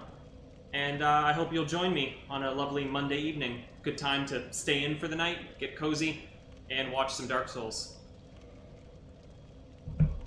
Alright, I hope you've had a good time tonight. I certainly have. And we'll see you soon. Goodbye.